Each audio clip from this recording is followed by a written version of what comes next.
That was in Poland where the flags were. Yeah, I'm sorry. They loved them over there. They shot USA, USA, USA. And they had fucking correct Confederate flags. What's up, y'all? Tune in. I hope everybody's watching. Really? There's a Polish joke in here somewhere. I could say that. Egypt has for years been battling a stepped-up insurgency in northern Sinai, mainly by militants from an affiliate of ISIS. Scott Carr, Washington. North Korea's nuclear capability worries Hawaiian Representative Gene Ward. He wants to reopen bunkers and tunnels built in Hawaii by the U.S. military before World War II. From the home of the Republican says Pyongyang's latest missile test is a wake-up call. We'll get new jobs numbers later this morning. Dow futures are slightly lower at this hour, but S&P and NASDAQ are ahead. I think what's funny though is in all of this stuff that we're hearing about the pop tax now, nothing has to do with health. Nothing has to do with health, man. Nothing. When are they gonna come here and change the pop machine?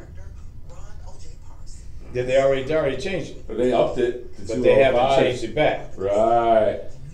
Well, I mean, you can't blame them, man. Hell, they got put in the trick bag by the whole shit. So I think it's going to get struck down permanently. And I think it's going to give Tony Preckwinkle cover to make some budget cuts Done. and get her off the hook. Could have ensured her re-election.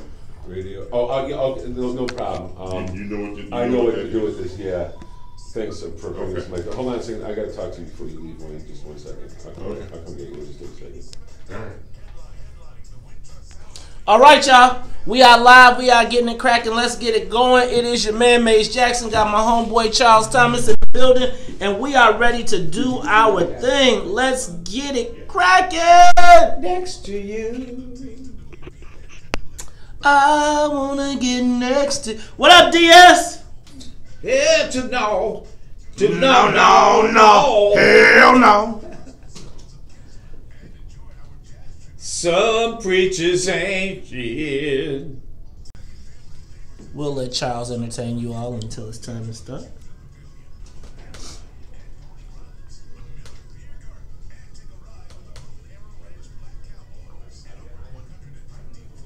How you dope when you pay for your billboard spot?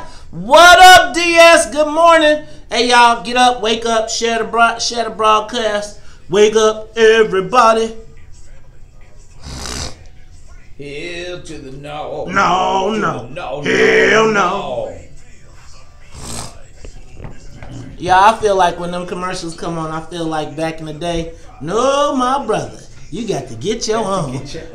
Right? Cause that was on the record that had all the hits on it. Right? Well, that's how I feel about these commercials. Like, I don't know the songs except for the part that come on. Be like, you know how when you used to listen to those commercials back in the day? I knew the words. You didn't know the words. Oh, you knew words? Say, oh, no. Not that. No, but them them old songs. The old songs, man. We all knew the words, just like you know all them raps. Like I can sing every Temptation song that came. I know all the words. The Temps.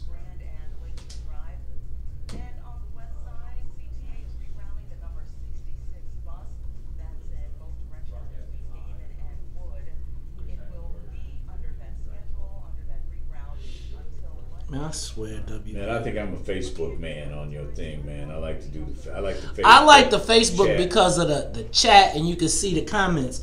The YouTube is the better analytics, but we got to get our numbers up. And once we get our numbers up on YouTube, we can get the super chat going. Then our stuff would stay. But we need 1,000 followers on YouTube.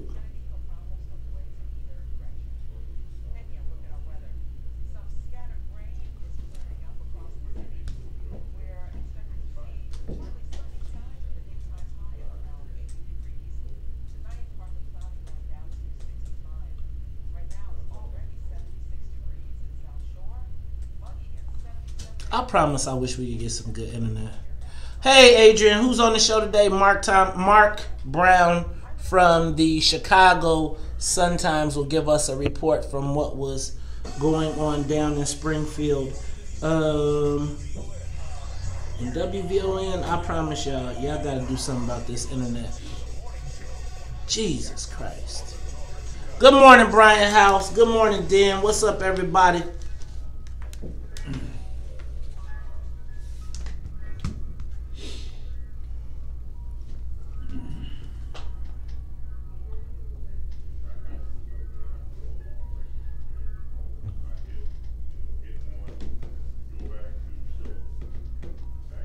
I do YouTube. We do both, y'all. We got them both. Actually, though, Facebook is starting to surpass YouTube on the numbers.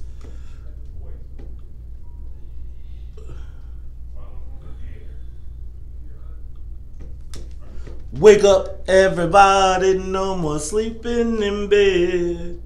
No more back with thinking. Time for thinking ahead. The world has changed so very much from what it used to be.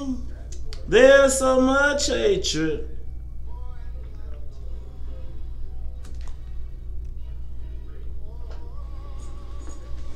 Oh.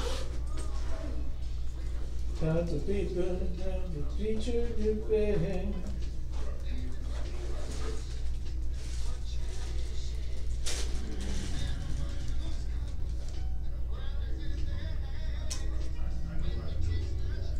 Teach them the way.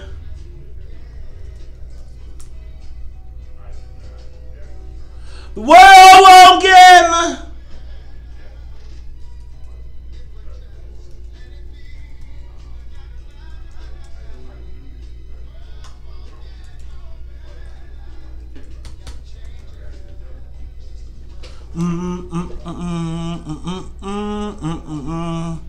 Wake up, all the doctors, make the old people well. They're the one who suffer and who catch all the ill. They don't have so very long for their judgment day. Wouldn't you think them happy before they pass away? Wake up, all the doctors, it's time to build a new. If we all lend a hand.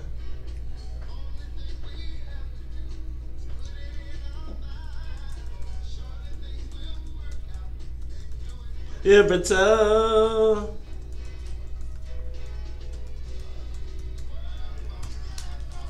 Better if we just let it be. Na na na na na na na na.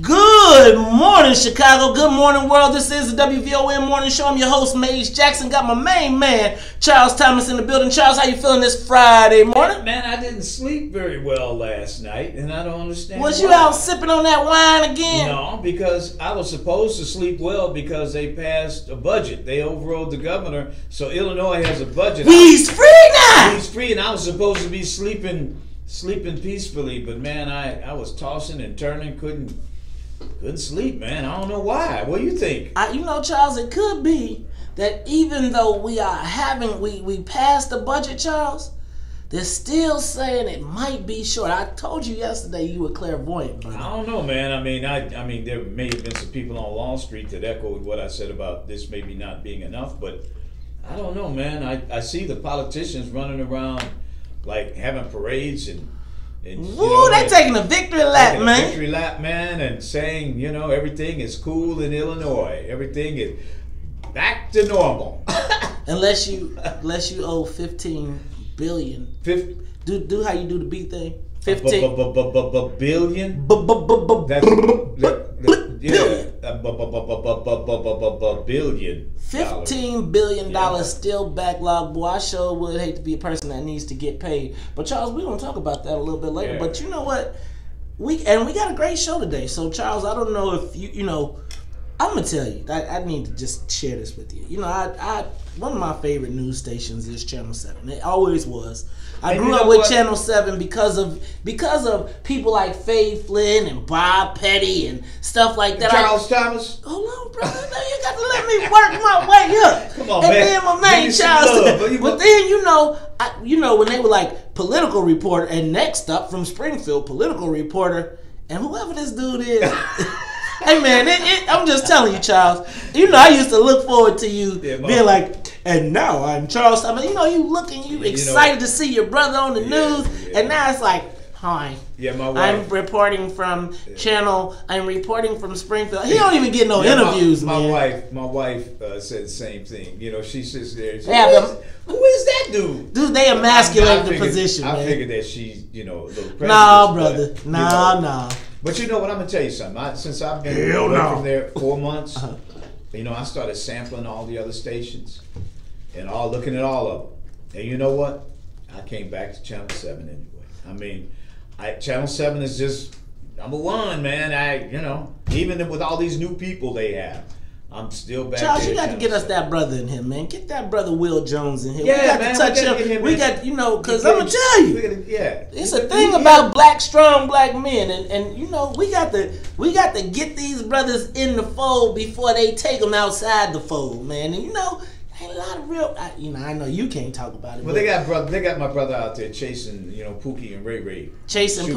We got to get Will Jones, get his weight up. He got to, you know what, bro? We got to get that brother. He has to be our new guy. So Charles, why don't you get him in here? Let's have him in. Let's have a chat and make sure he remembers his responsibility. So he has mornings free. He can, you know, responsibility to the black community. Put him in here. Have him in here. We'll put him in the lines then. Yeah, put him in the lines then and ask, hey man, what's up?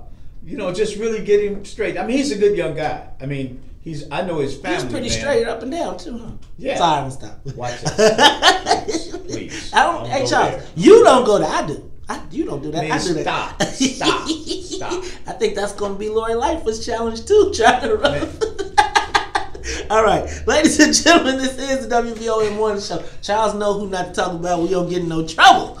You know, I have a fairly underdeveloped sense of fear. I got you, brother. I got you. Look, man, he over here giving me the daddy nod right now. He turned into Uncle Stepdaddy. Yeah. So I'm gonna move on. Hey, how you see your boy Charles? Charles, did you see your boy Trump went to Germany? I mean, to Poland? I mean, he got bit. And who was that in the crowd there? That was one of the sons of the South of the Confederacy was in the crowd, followed him all the way to Poland. What's that? Did he take Jefferson Beauregard? I don't know, but maybe they understood that the son of the South was there in the crowd in Poland, waving the stars and bars. Charles, how crazy was this, though? You know, so Trump is clearly a hero to some faction of the world, and he went to Poland. He's meeting with Vladimir Putin today. Right.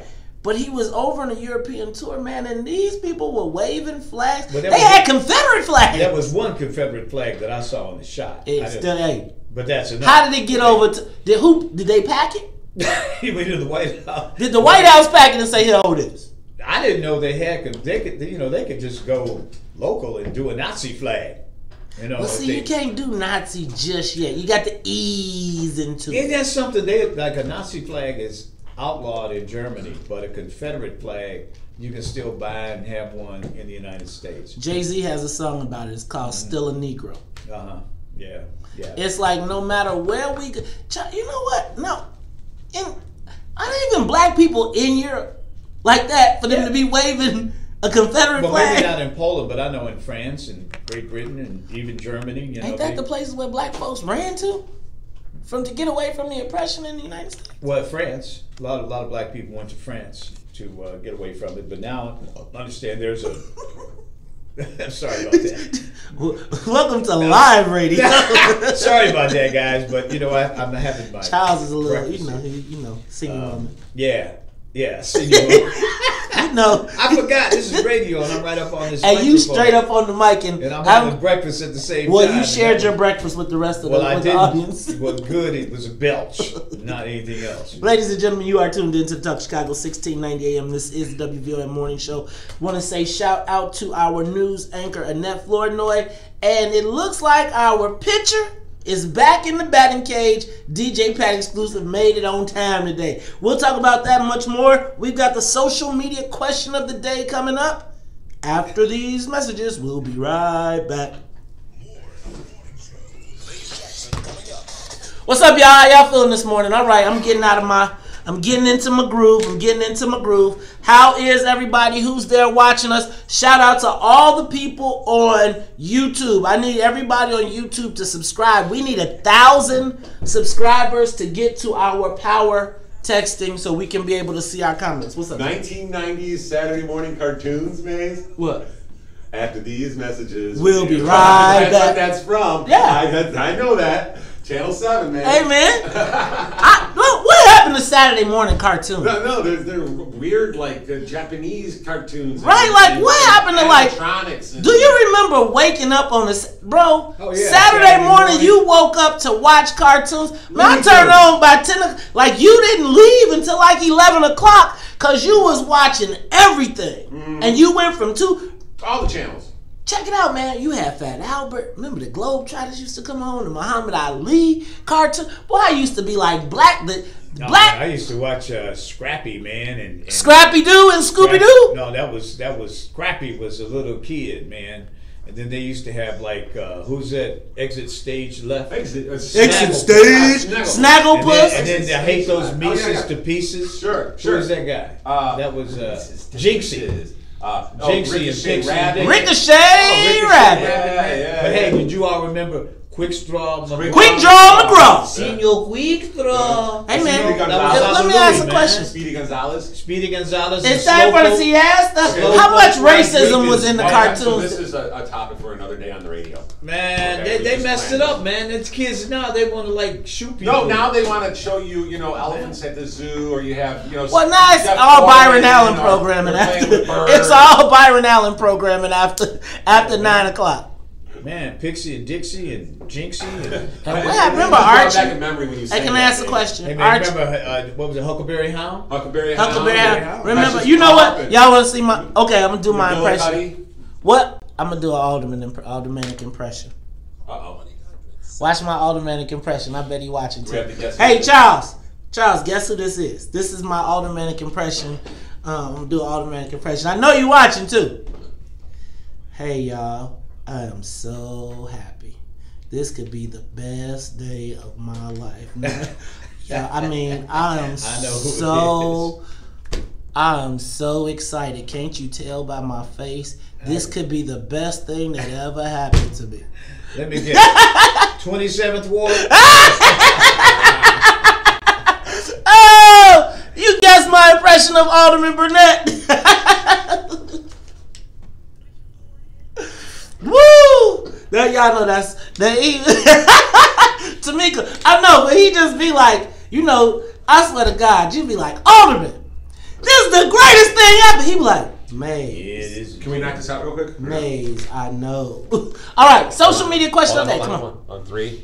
Because I'm running out of time. What's up, Chicago? Social media question of the day. We got a budget yesterday in the Illinois General Assembly, but it seems like I'm not sure who I'm supposed to be celebrating and who I'm supposed to be mad at. So, social media question of the day. Who are the heroes of the Illinois budget impasse and who are the villains? Now, if you asking me, I don't know if there really are any heroes, but that's not what social media says. We're seeing posts and people saying how great it is and how wonderful it is. They're even paying to tell you how great of a job they've done by sponsoring their posts. But I want to know what the WVON listeners say.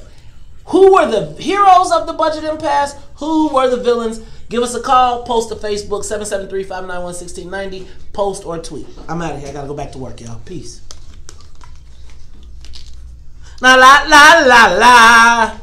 This is how we do it. This is how we do it. Y'all check out Charles Rockin'. This is how we do it. It's Friday night. The Phillo's time. The party's on the west side.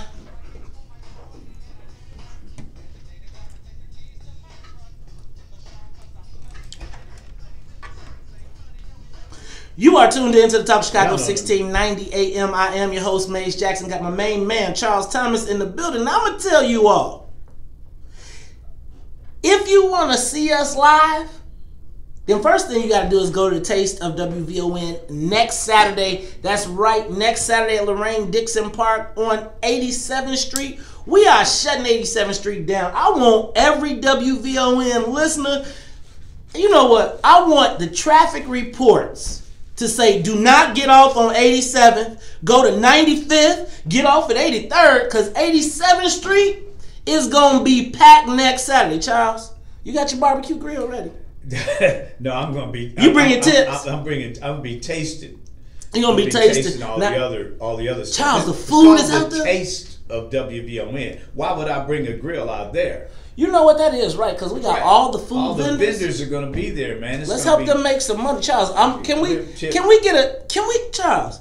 I'm gonna ask Melody, Pierre, Todd. We should be able, as the morning show host, I feel like we should be able to taste test everything out there. Everything out there. I think we got an inside ticket. We got clout within the situation.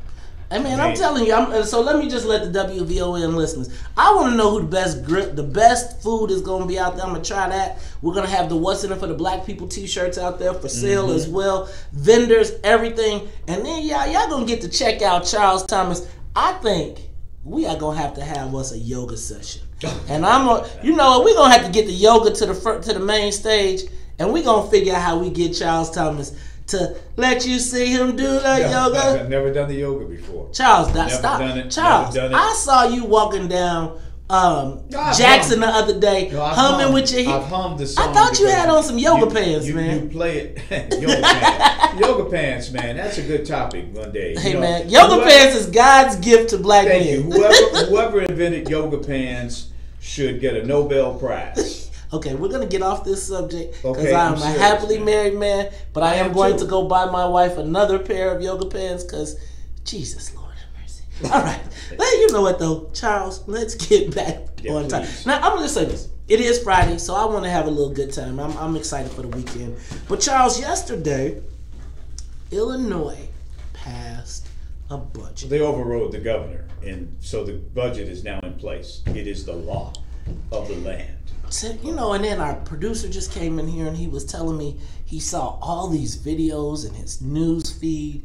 There were these sponsored posts by legislators telling us how great they were, about how wonderful this was, that Illinoisans stood together, and you would have seemed like it was like... Yeah, I saw one from Emmanuel Chris Welch, who's on the west You subscribe to him? You follow him?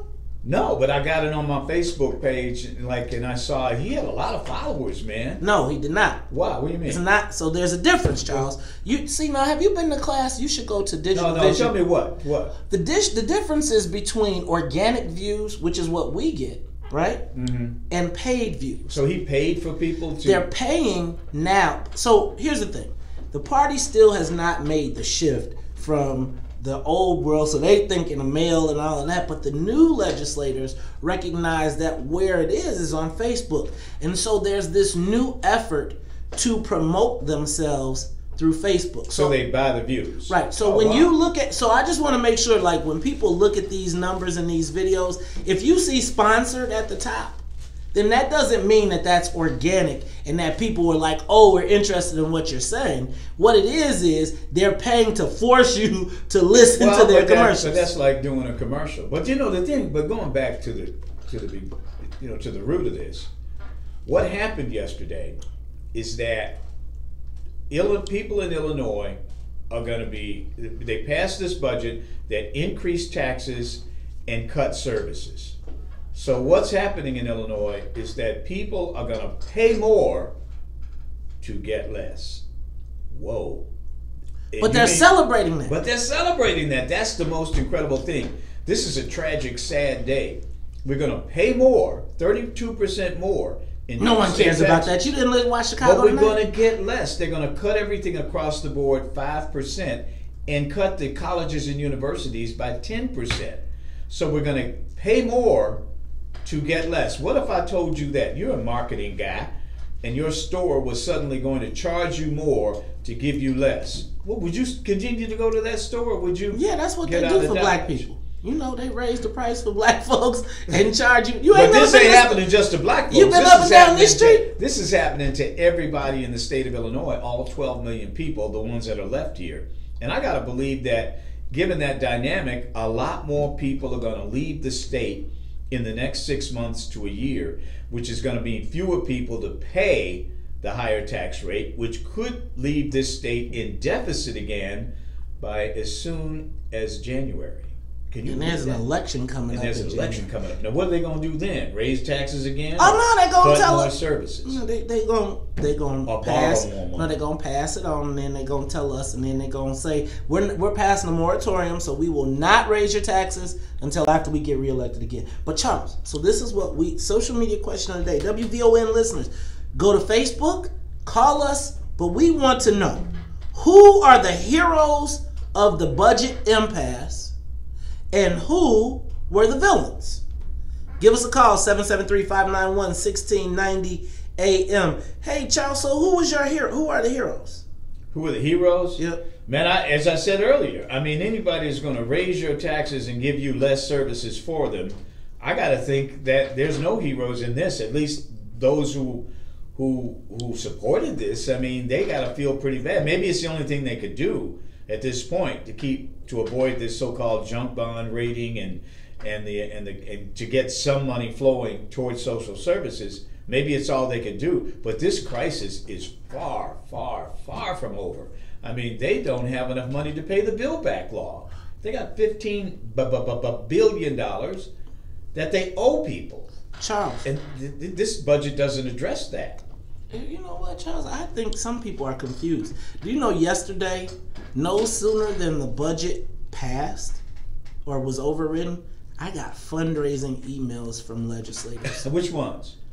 See, man, Charles, then they're going to be telling on me again. Maybe I'll post it on... You know what? I'm going to post the fundraising flyer on Facebook. Give us a call, 773-591-1690. Who are the heroes of the budget impasse in Illinois, and who were the villains? Charles, did you see Chicago tonight last night? You got to check that out. I didn't see it last night. We're going to have to get some audio from that. Ladies and gentlemen, when we come back, we will ask you to answer the social media question of the day. Who were the heroes of the budget impasse in Illinois? Who were the villains? Give us a call, 773-591-1690. It's 6:30. After news, traffic, and weather, we'll be right back. You know what time it is? It's time. Hey, I got a condo in my pocket. Oh, is it condo in my pocket? A condo in Miami. I'm sorry. So, y'all, should I post the fundraising flyer?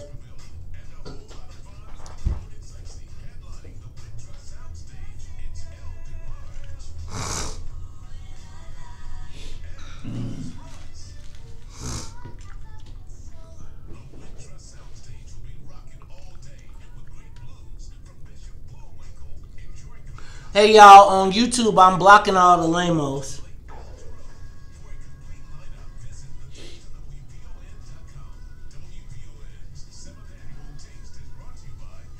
I need somebody to moderate this page, boy, because this is crazy. Or is there something I need to do with YouTube to stop these people from coming in? Do I just make it only people who can,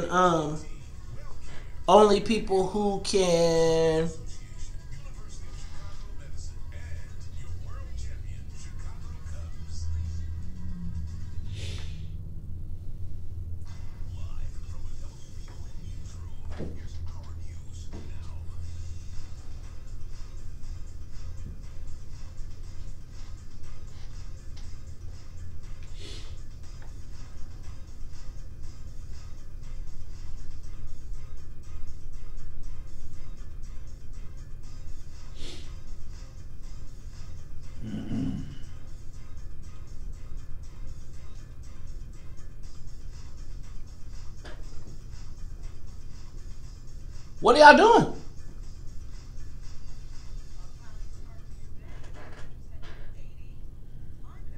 All right, y'all, give me a second. I'm trying to manage this. I'm trying to manage the... Hey, Mace, he's talking to you. What are you looking for specifically out of Go to Chicago tonight. The interview yesterday. I want the Kwame Raoul first. The first time he talked and answered the question.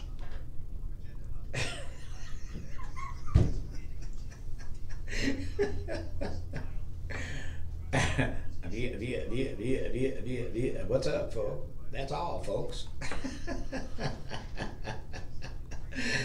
I did. Yeah, Porky Pig, man. You remember Porky Pig? Hey, Mazo. You remember Porky Pig? Yep. Porky Pig, you know, he had like a thing. That's all, folks. You cold-blooded, man. You know you wrong. You are wrong for that. Maison, you are wrong for that. I was a lady.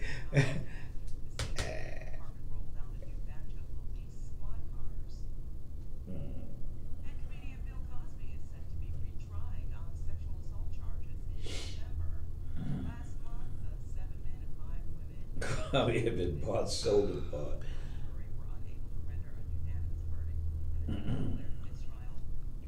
Give me a second, guys. I'm just working on this YouTube thing. I'm trying to block out the haters.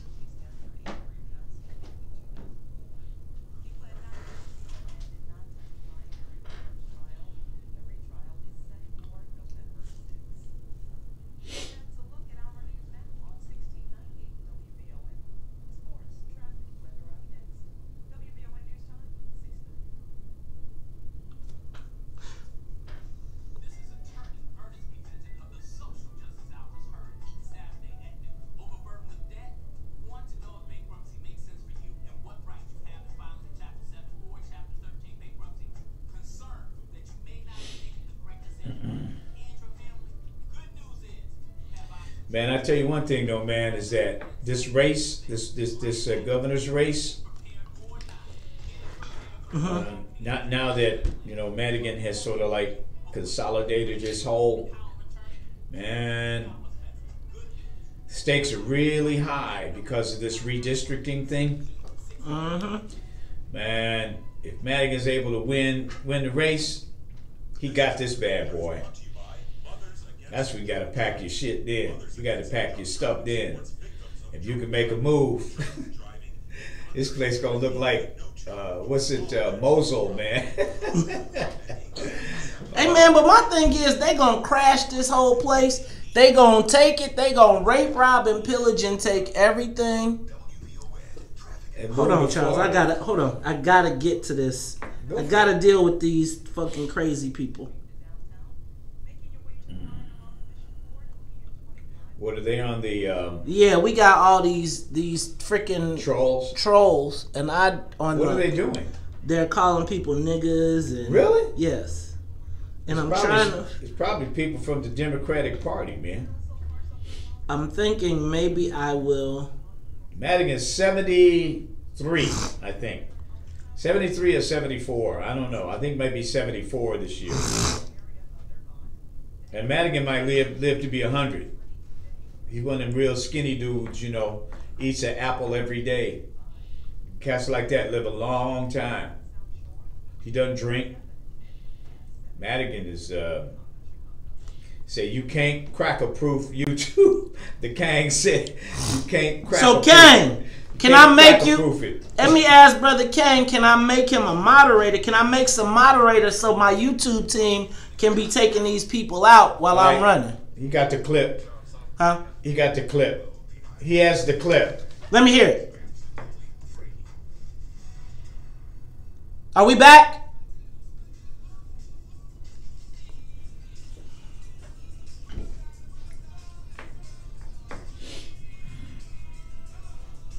Oh, what you know about One Love?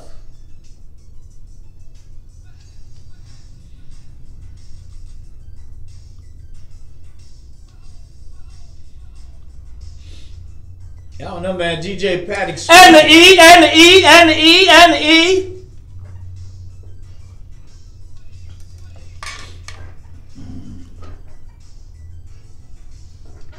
Oh, love, love.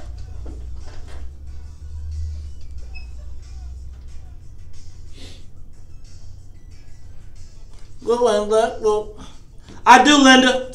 Different things altogether, because I've liked many ladies in my day, but just like the wind, they've all blown away. See, the blood ones, that atmosphere that we both still share when one's not here. There's one way we could be explained. I guess it's just the way I smile when I hear your name. It's a little thing that means so much to put into every touch. It's the way I trust you and you trust me. I guess some of us are so lucky. You are tuned into the Talk Chicago 1690 AM. I'm your host, Maze Jackson. Got my main man, Charles Thomas, in the building. Charles, we are in the social media question of the day. Who are the heroes of the Illinois budget impasse? Who were the villains? Charles, can you answer that for me? Well, all I can say is winners and losers. I don't know about this. There's more, obviously, no winners, but well, there is a winner, and those are the Wall Street bankers. Because by getting more money in the game in Illinois means they're going to get their money on these loans, and they're going to make more loans to Illinois at extraordinarily high interest rates or unusually high interest rates, and they will continue to get paid while the people in Illinois can get less services for their money, and they pay more to basically the bankers on Wall Street who make the loans to Illinois. The bankers on Wall Street win. The people lose. The politicians are trying to fool people by acting as though they did something great, when basically all they're doing is taxing us more to give us less. Oh, Charles, you are such a Republican. I told you know I'm gonna come across this table before long, man. If you keep accusing me, I'm an independent. Black people cannot be independent in Illinois. I am. But let's find out what our listeners have to say, Charles, because I think people got something to say. Let's go to Renee. Renee, you're on the Talk of Chicago. Renee. Hello, hey, Renee. Morning. Good morning. So you're in the Talk of Chicago social media question of the day. Who were the heroes in the budget impasse in Illinois? Who were the villains? Well, somebody has to be a hero or a villain. I'd say that the Republicans who crossed over to make sure we have a budget, they are the heroes, and the villain is the same one who kept us from having a budget for the past 3 years. So that's me. Who? Woo.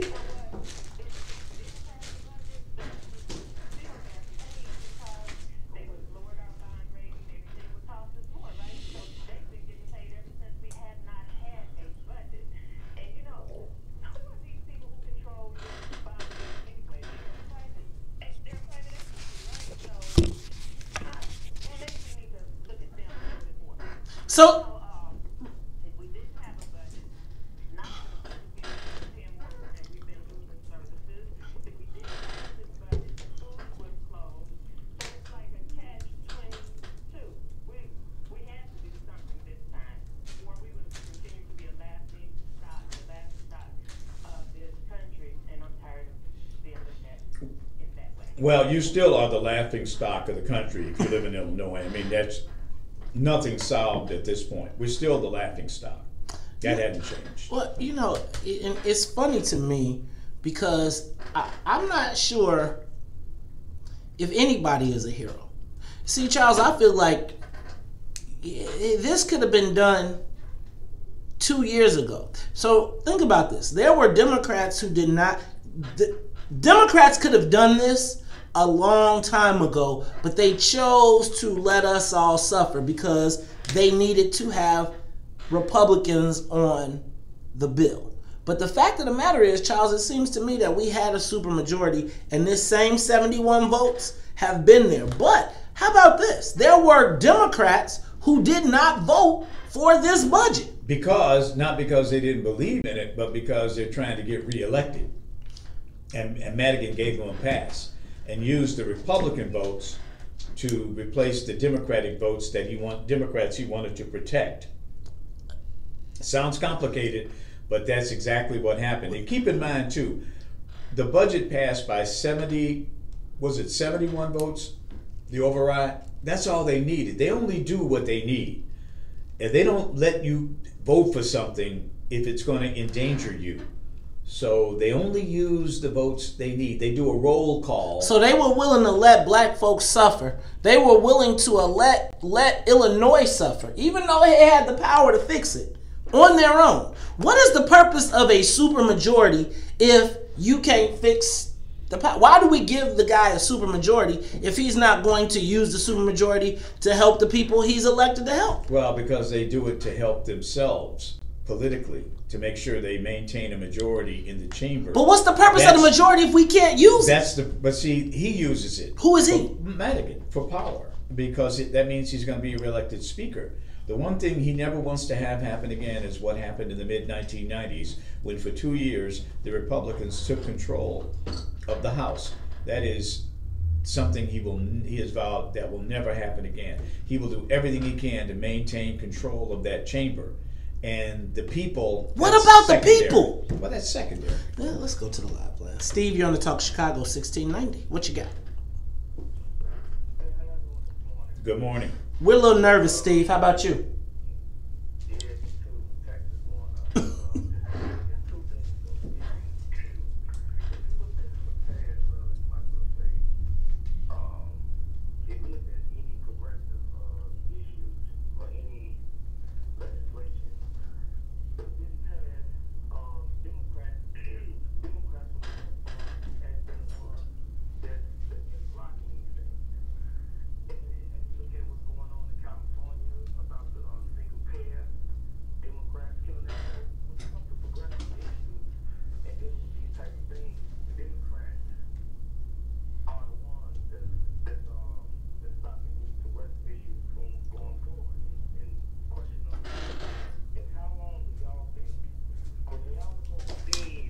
These people coming to the streets, how long are Americans going to allow this robbery and the squeezing to keep going on? I mean, by now, you know, you should be having people out in the streets. It should be unrest right now. I don't understand. I don't know if people got hidden money or people still comfortable, but how long is Americans going to allow themselves to be squeezed? You know, it's incredible what's going on. You know, I guess my question here is, how do we then hold these people accountable? How do we deal with them? There are no heroes, and it's like we are the ones getting our butts kicked. Let's go to the live lines. JR, you're on the Talk Chicago. Okay. JR? Yes, good morning. On the radio. I just want to say that I agree with Renee, the first caller, that the Republicans that crossed over were the heroes, and Governor Rauner was the villain. He still is a villain. So Governor Rauner is the villain, but so who are the heroes again? The Republicans that crossed over. Hey, what about the Black Caucus? Can I ask you a question? Yeah, go ahead. What do you think about paying more taxes to get less services? I think it hurts our pockets. You know, it hurts me as a taxpayer. I want the state to be fiscally sound, and it was necessary that they did pass a budget, but by the same token, they need to stop all the cronyism that's going down state and in the city and in the county. They just need to get their act together, and I think there should be an independent voter revolution to overturn the Republicans and the Democrats. But the Republicans aren't in control of anything. I mean, you're willing to pay more for these people who are governing you, particularly locally, and you don't mind that. I do mind it, Charles. It's just that we have to do something as taxpayers to remedy the situation. I'm not willing to do that, but it's like, what other choice do I have unless I move out of the state, right? Yeah, a lot of people are choosing that. They're moving out. Hey, you know what? Thanks, Steve. You are listening to the Talk Chicago. Hey, Charles, we got to go to break, but when we come back, we'll take the rest of these calls. I want to play a clip from one of our legislators who was talking about this budget impasse yesterday. Give us a call, 773-591-1690. Who were the villains? Who were the heroes of this budget impasse? It is the WVON Morning Show. More of the morning. Man, people like my brother and the sister that called early. I mean, you know, it's a process. But they still haven't come around. You know, That's my thing, Charles. It's like it's like we have a reflexive reaction, and it's like that is what they count on. That is what the party counts on. So when I tell you that Pat Quinn says, "What are the Negroes gonna do? Vote Republican." Like no matter what happens, until we get people, and in the paper today, Ed Burke is quoted as saying, "We have no permanent friends, we have no permanent enemies, just permanent interests." This is Ed Burke, Democrat. His interest is with Donald Trump when it's over there, it's with the judges when it's over there. I feel like have a binary mindset in the black community. It's 0, 1, or 2. You can't be 0. You can't be 1. So you gotta be 2, which is the Democrat. I'm a Democrat. But I also recognize that, and it's many Democrats that recognize, black Democrats that recognize here in Illinois, black interests are not represented by the Democratic Party. Illinois reminds me of Black Lives Matter. The Democratic Party of Illinois reminds me of the Black Lives Matter movement. You are a black person, you have no choice but to support Black Lives Matter. Because if you say you don't, are you saying that black lives don't matter? Right? So principally, you agree with the statement, not the philosophy. The Democratic Party is the exact same thing. If we believe in the ideals, the name Democrat. But in Illinois, that name Democrat does not reflect the people that it represents. So they got this philosophy that we all got to buy into, but the whole time this the same. You go on the Southwest side, you quicker to get lynched over there than you are to go down south. You know, the thing is though, but there are ways out of this situation that don't necessarily not what they're talking about in Springfield. I mean, they want to raise your taxes and give you less, when in fact they could actually raise taxes on the rich and give you more. And there is a real way to do that. But the Democratic Party does not support that.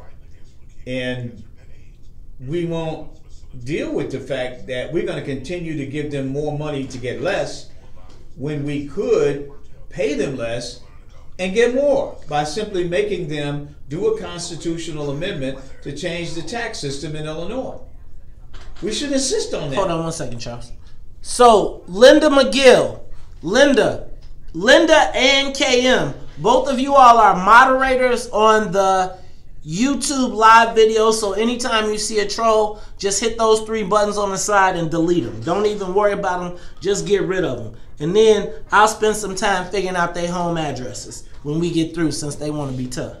All right.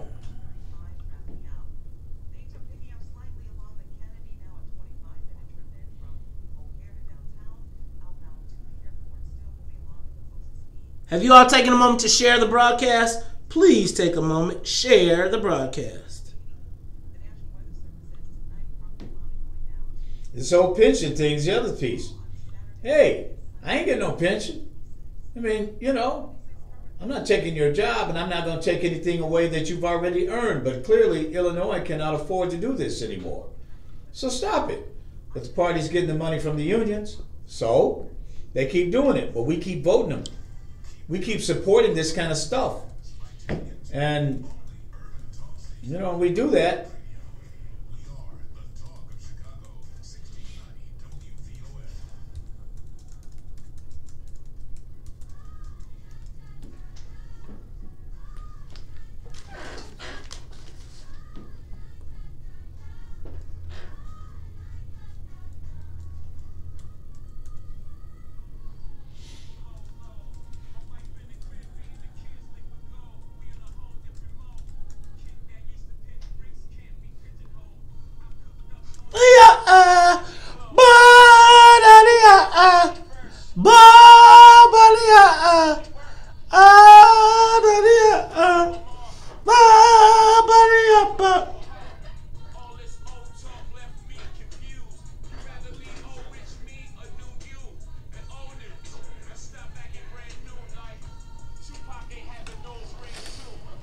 You are tuned into the Talk Chicago 1690 AM. I'm your host, Maze Jackson. Got my main man, Charles Thomas, in the building. Charles, we are on the social media question of the day.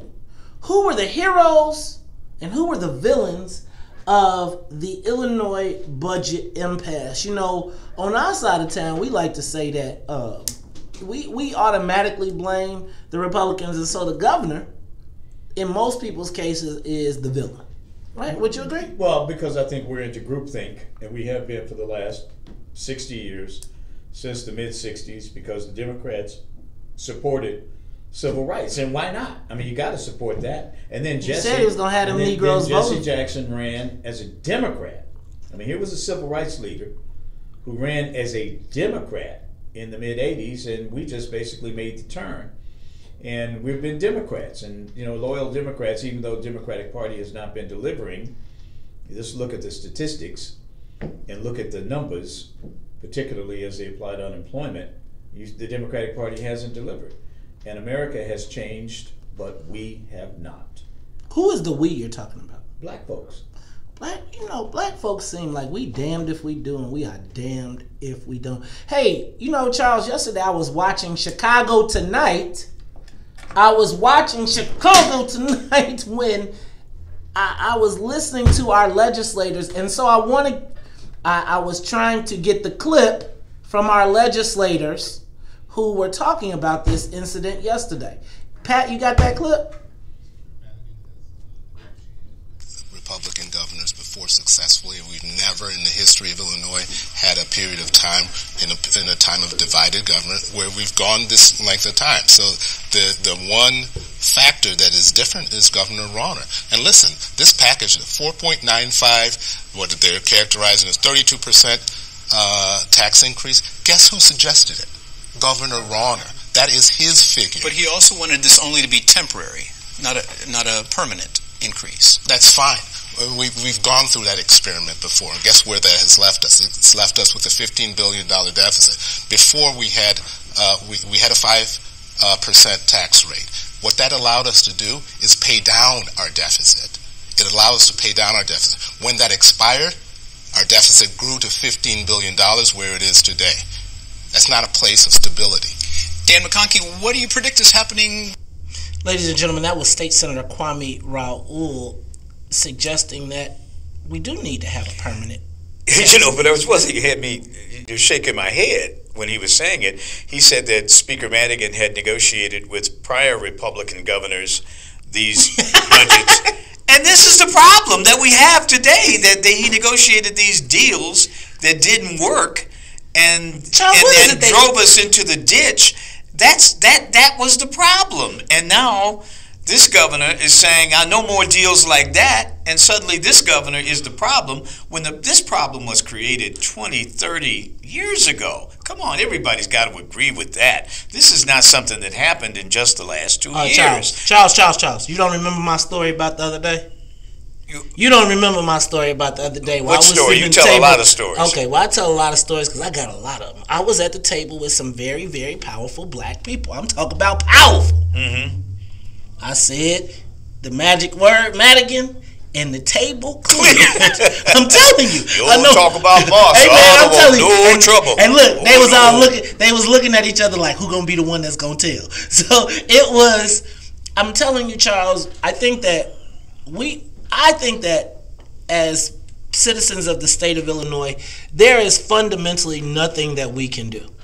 I just feel like there's nothing we can do. There's nothing we can do to change this system. I think that, no, Charles, I mean, we're not going to change our votes. We're not going to change our votes. Who said that? Black people. Maybe we won't vote. Maybe black folks won't vote. Oh, no, black people going to vote. Huh? Remember, we died for the right to vote. We died for that right. Now, we don't get nothing else. We still dying. You turn on the TV, we done. We voting. It ain't working. Let's go to the live line. Al, you're on the Talk of Chicago 1690. Yes. Hello, Maze. It seems like Rauner won because he did not budge from his position. It seems like Madigan won because we're not junk bond status. We are. Go ahead. I'm sorry. And it seems like it was the best of a compromise that was well thought out, and because there's only one vote extra that we won by. Well, we meaning the people, because people can meet again. So there you go. I mean, I think it was a well thought out and planned, because it made everybody a winner, and the people are cheering their taxes going up. I mean, you can't get more than that. You can't be more successful than that. Hey, well, you can't be. That was a very interesting analysis. You got to give him that. What was the? Tell me the interesting part. He says it was orchestrated. It was planned. It sets the stage. We know it's orchestrated for the election, and they can fight it out and let the people decide during the election. But he's suggesting that it was orchestrated. And you know, when you think about what happened in the Senate, where this one senator crossed over to help get the bill, make the bill quote unquote bipartisan in the Senate, I was suspecting something was going on there too. It's a little complicated. This all seems like stuntery to me, man. Yeah. It seems like there's a bunch of stuntery going on when it comes to black folks, and I still don't know who is the hero and who is the villain, but I just know this, Charles. Seems like I'm looking at social media and everybody's cheering, they're patting themselves on the back. We did it. You did it 2 years late, right? You've devastated how many businesses, how many communities, all of that. Ladies and gentlemen, when we come back, we will be talking to Mark Brown from the Chicago Sun-Times. He was live in the building in Springfield, and he'll give us his report and all that and much more when we come back at 6:59 on the Talk of Chicago. The voice of the nation. Berwyn, Chicago. All right, y'all. What's cool? I be like, man, bro, you got the. All right, what's going on? You know, I don't think he always listens. That's the point. He doesn't listen to. He don't even got headphones on. He gotta have headphones on. He don't have headphones on? No, he Are doesn't. you kidding me? Yeah, I'm saying. The thing is, man, it's like he doesn't have headphones on. The thing has to hear the program. He's probably just killed. I don't know, but my thing is that I'm not gonna get on that. I want to talk. He ain't at a dance. I'm not right. Right. It's like this radio show, and it's like I'm sending you verbal cues that you got to be listening for my cues, so that I don't have to say 3 times or throw pins at the window to get your attention because I'm trying to do my show. Goodness gracious. But that seems like something you can solve. I'm going to. With wear the earphones, man. I'll go home. You know what, man? I'm going to tell you. Perfect practice makes perfect. Sometimes people don't, like if you practice wrong, then you'll do it wrong in the game. Right. Right? And so if you let people develop bad habits, then those bad habits end up in the game. Which is why you like when you get off the bench, when you get called off the bench as the second teamer, you got to be ready to play, right? There was never a day that when I was social media question of the day, whatever it was, I was always here early, on top of the game, because I want to be the best. And what happens is you don't know when the starter is gonna get injured. Right. So if the starter gets injured, you got to be ready. Ladies and gentlemen, you are tuned in to the talk show. Americans are on track to spend more than $100 billion this year just on summer vacations. That's the most. Hey, Mr. Bala, 0071. I'm starting to think that. I hope that ain't Mr. Baller 71, the same one that was. It's so funny, Charles, to listen to the people call after we get off the air. Like the people, the traditional callers who used to call in and come in and call in and read the press release, they stop calling.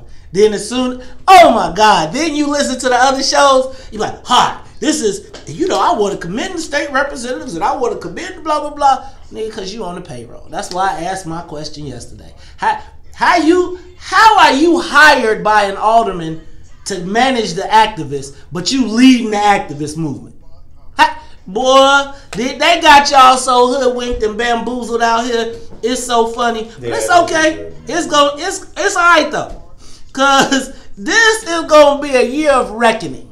A year of reckoning is upon us. You see, it's been a lot of people in our community that have been paid to be activists, that have been paid to infiltrate, that have been paid to sit in your meetings and disrupt, and then sell you on the fact that they leading you to the promised land. I'm going to challenge you to this. If you sit in an alderman's office all day, right? If you sit in the alderman's office all day, if you get a paycheck from that alderman, how in the hell do you go to the meeting and be in charge of the activists? And then say, go that way. And the activists be like, you right, let's go that way. Nigga, you just got a paycheck from the person. All the construction is going on in your area and you telling everybody go look over there. What's going on with these buildings? Why did I drive, Charles, yesterday? I drove down one street. One street, saw 3 projects. 3 projects, no black people, and this fool is on the radio talking about some unemployment in the black community that the state reps need to address. I was like, how about you address it where you can control it? Shut that site down. Forget Springfield. Because quite frankly, Springfield all the road projects, but look, the black folks will be. He said, listen to it. What's up? He don't know yet. We way Yeah, what's that till 8:30? Give me a moment. Give me a moment, Pat.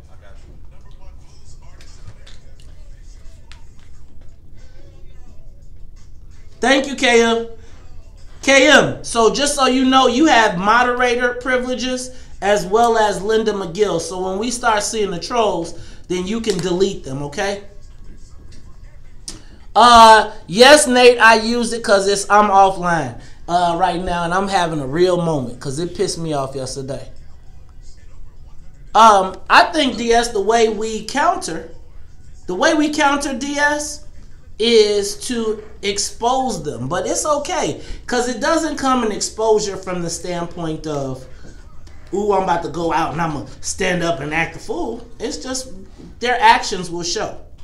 Their actions will show. You got to pay attention to the fact that there were black people who were brought into the game to manage black people. They've been brought to the game to manage you and to manage black people and to appear to be one of you. So pay attention to who always is the loudest person telling you what ain't gonna happen. Pay attention to who is always the loudest person telling you about how they down with black folks, but then they ready to destroy black folks. Pay attention to the folks that won't call out the people that are doing their issues when they sitting in the meeting with you. Hey, buddy, I see you. Oh yeah, COINTELPRO, but it ain't even COINTELPRO. Let's not even take it. This ain't that sophisticated. This is some Amos and Andy shit. This is some Amos and Andy Negro. I got him, boss. I got him. Amos and Andy shit, man. Man, I got him, boss. I'ma deal with that Negro over there talking bad about you, sir. Get out of here. Crack me up. Everybody want to be first one out at the protest, running right back with a report. He was there, and I saw him too. Pissing me off. Negroes funny, man. Cause these Negroes, but you know what drives me nuts? Negroes be sitting in the meetings with the people they know how to infiltrate us. Then be mad cause you ain't come to the meeting. And I ain't coming to the meeting to sit up. The fool organized the meeting to get the infiltrator organized the meeting of all the activists to tell us to come look so he can take pictures and then run back and say, it's him, and him. Out of here. Talking about accountability. That nigga shit, boy. That's that NS, boy.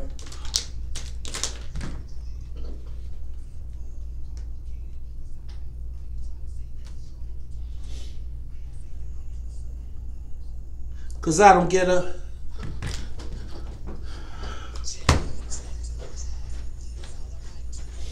I need you to get Mark on the phone, bro. I hear it is.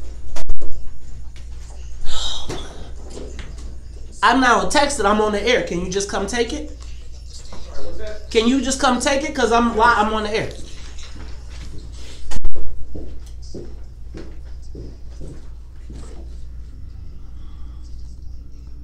Fuck. I gotta wait for it to open up.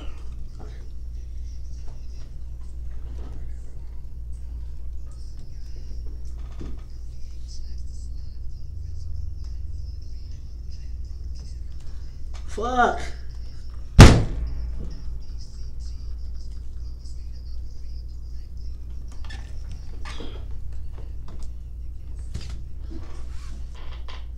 Ladies and gentlemen, you are tuned in to Talk Chicago 1690 AM. I'm your host, Maze Jackson. Got my main man, Charles Thomas, in the building. Charles, hey, man. We're getting ready to get Mark Brown on the live line, but in the meantime, I'm going to let you take away the mic so I can get get Todd the information.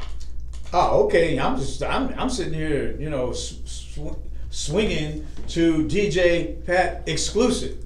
What you know about? Wait, what you know? He's bringing some serious dance music this morning. Okay, that's hip hop, brother. I'm sitting here. Like, I've been noticing you've been getting. Yeah. Wait till Yoda comes I was half up. asleep when I came here, man. And DJ Pat exclusive, you know, he has me up on the flow. On the flow. On the flow. On the flow. Well, if you want to see Charles Thomas on the flow, then then tune in, watch us on the WVON website, and you can check us out live.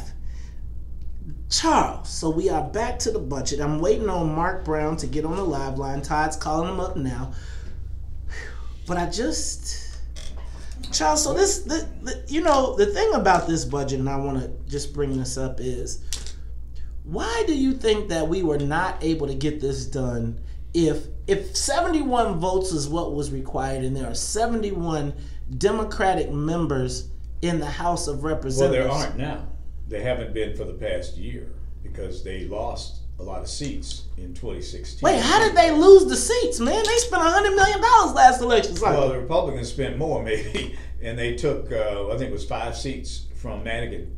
So now he's down to 66, I think, and he needs 71 for a supermajority. Now, the Democrats still have a supermajority in the Senate, but they don't have that in the House, and that has pretty much stalled things over the past year. But he had Republicans cross over and vote for this budget, and these Republicans, many of them came from college towns and prison towns downstate who really feared the continuation of the impasse. Keep in mind, the prison industrial complex weighed in this vote yesterday because these people downstate who incarcerate primarily black people in these small towns downstate, those state representatives, some of those voted for this budget because they want money to continue to flow into the prison industrial complex, which benefits those predominantly white towns downstate.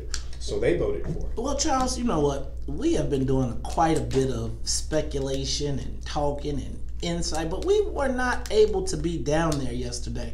So I reached out to my good buddy from the Chicago Sun-Times, Mr. Mark Brown. I said, hey, Mr. Brown. He was on the road from Springfield. I said, can you get in here tomorrow? He said, I can't make it in because I'm coming in at 11 o'clock, but I can call in. So on the live line, ladies and gentlemen, columnist from the Chicago Sun-Times, Mark Brown. Mark, welcome to the WVON Morning Show with Maze Jackson and Charles Thomas. Good morning, Mark. Good morning. So, Mark, give us a breakdown of what happened in Springfield from your perspective. I'm sorry, Maze. I couldn't hear you. Oh, I'm sorry. I said, Mark, give us a breakdown of what happened in Springfield from your perspective. You know, I'm a little confused as to what's going on with this budget. It passed, but what happened? Maze, I've been following along on the Facebook here this morning, so I know I'm like in danger and set up here. You know exactly what happened. And Charles, we did miss you down there, man. It's not the same going on one of those without. Hey, man, but I'm enjoying being up here. You know, I would look at those reporters down there during the 4th of July break and say, man, I'm glad that's Except for not having me. to get out of bed earlier, you got it figured out. That's for sure. and it's also not quite the same to see not to see Mays creeping out of some committee room, representing some evil client that we can't figure out what he's up. Yeah, he always anyway, had those look, evil clients. We passed the governor passed a tax increase. We had crazy security lockdown, and was that a stalling? Was that a stall? All firsts for me in my. I've been doing this 40 years, and I've never seen either of those things happen. So, it was a pretty big day. Mark, so I just out of curiosity, I thought that the powder scare is kind of an old thing. Was it a setup to try and delay until they got all the votes? No. It definitely wasn't. And people reacted. Mark, we're going to have you move around that big high-rise you're living in and go closer to the window because you are breaking up. But while you were in Mark was in Springfield yesterday, and one of the things that stood out to me was that there were so many Republicans that joined the Democrats in this situation. Why did it take them so long to flip? Well, because they're under tremendous pressure from their own political party to stay with the Republican governor who is pushing another agenda. And he's got another idea of how to do this, and as you well know, it's not an easy thing it's not easy thing for any Republican to vote for a tax increase. They want the Democrats to do the heavy lifting. And, finally, they got to a point where they decided the people in their districts could support them if they made this kind of a move. But Mark, doesn't this have a lot to do with the fact that they represent areas where there are state universities or colleges, and they represent areas that have prisons, and that those places are suffering for the lack of state funding, and they had to basically make some choices based on their home areas, their home districts. Absolutely. Those are real reasons, though. And I heard you just a minute ago on the prisons, and I understand what you're saying there.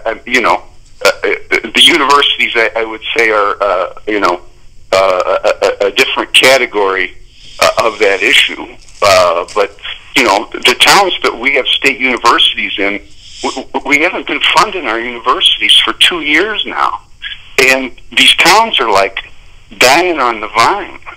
And to what end? I mean, more importantly, the institutions are being destroyed. In getting a public higher education in Illinois is almost going to be not possible if we don't get something going here and start putting the money back in these schools. So yeah, and they have people that work at those universities, and those people vote, and they're telling them you got to get on board with this. So Mark, how do you think this plays out? You know what? We've got to go to break, so we'll talk about that when we come back. But when we do come back, I want to ask you, how do you think this plays out electorally? Right? How does this play into the elections moving forward? Because I think that this is going to turn into something that is going to have repercussions for a long time. Ladies and gentlemen, you are on the Talk Chicago 1690 AM. We are talking to Mark Brown from the Chicago Sun-Times. We'll be right back after these messages. I lost it. Come on.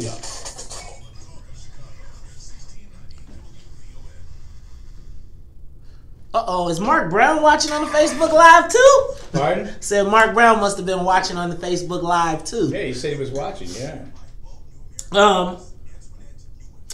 So, all right, good. I'm glad y'all got the trolls, man. Good stuff, good stuff. All right, I'm going to go to first of all, have you taken a moment to share the broadcast? Everybody needs to take a moment to share the broadcast. Now, let me go and give some shout outs to the people who have taken some time out to say what's up to the peoples. Hold on.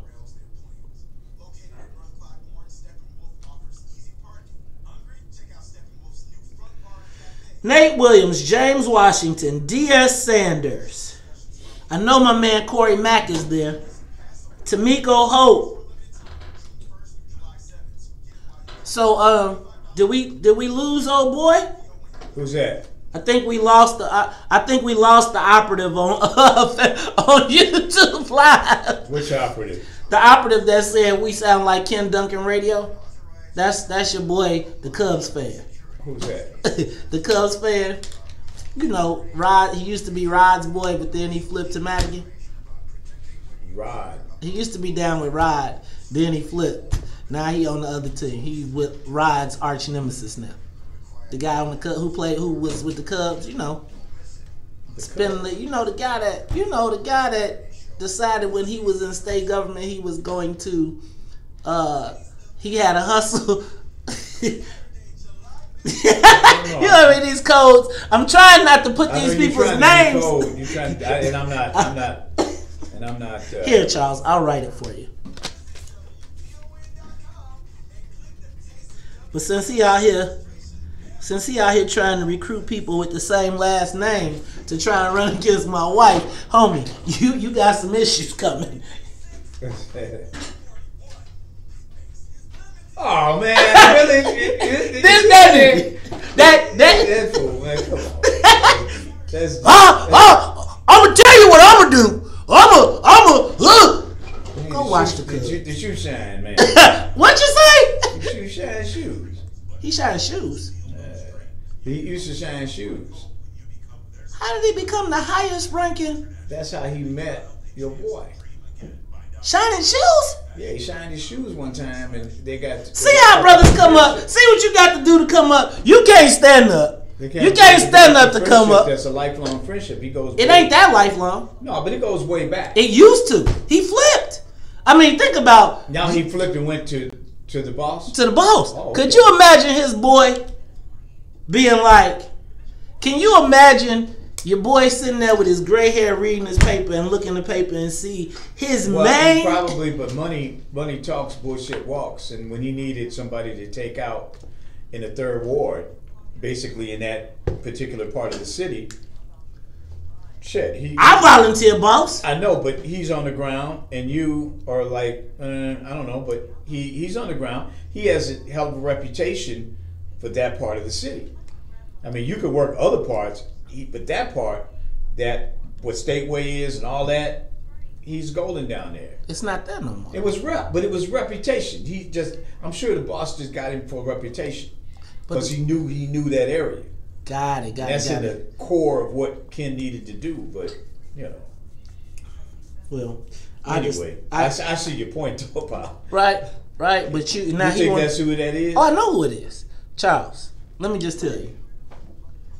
The thing of the matter is, it's like people don't I think that people forget the 20 years before I started doing politics.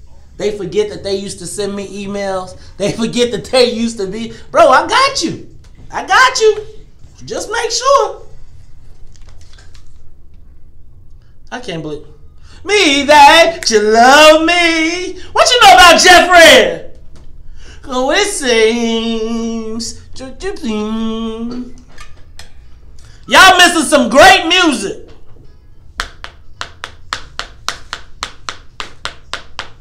Damn, Yolanda.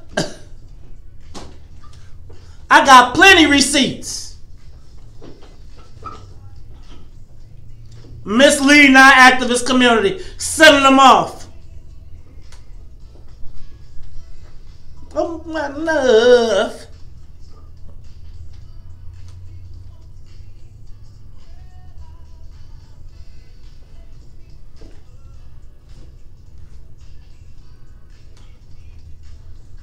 Man, you are tuned into the Talk Chicago 1690 AM. I'm your host, Maze Jackson. Got my main man, Charles Thomas, in the building. And on the live line, we have Mark Brown from the Chicago Sun-Times. Now, Mark was down in Springfield yesterday for the historic budget vote. I don't know, it's kind of crazy that this is a historic budget vote when it should be pretty normal. But Mark, let me get you to answer the social media question of the day. Who were the heroes of the budget impasse in Illinois, and who were the villains? with Mark? Come on, man. We get to tell a story. You lay these traps for me, man. Well, look, I'm absolutely a supporter of the tax increase. The state needed it. We shouldn't have gotten rid of the tax increase 3 years ago. That's the cause of the problems, and that's where we went wrong. So I'm on the side of the people who supported the tax increase. Now I'm not going to fall into the trap of portraying Mike Madigan as a hero, because I know he's not, and you two guys sure know he's not.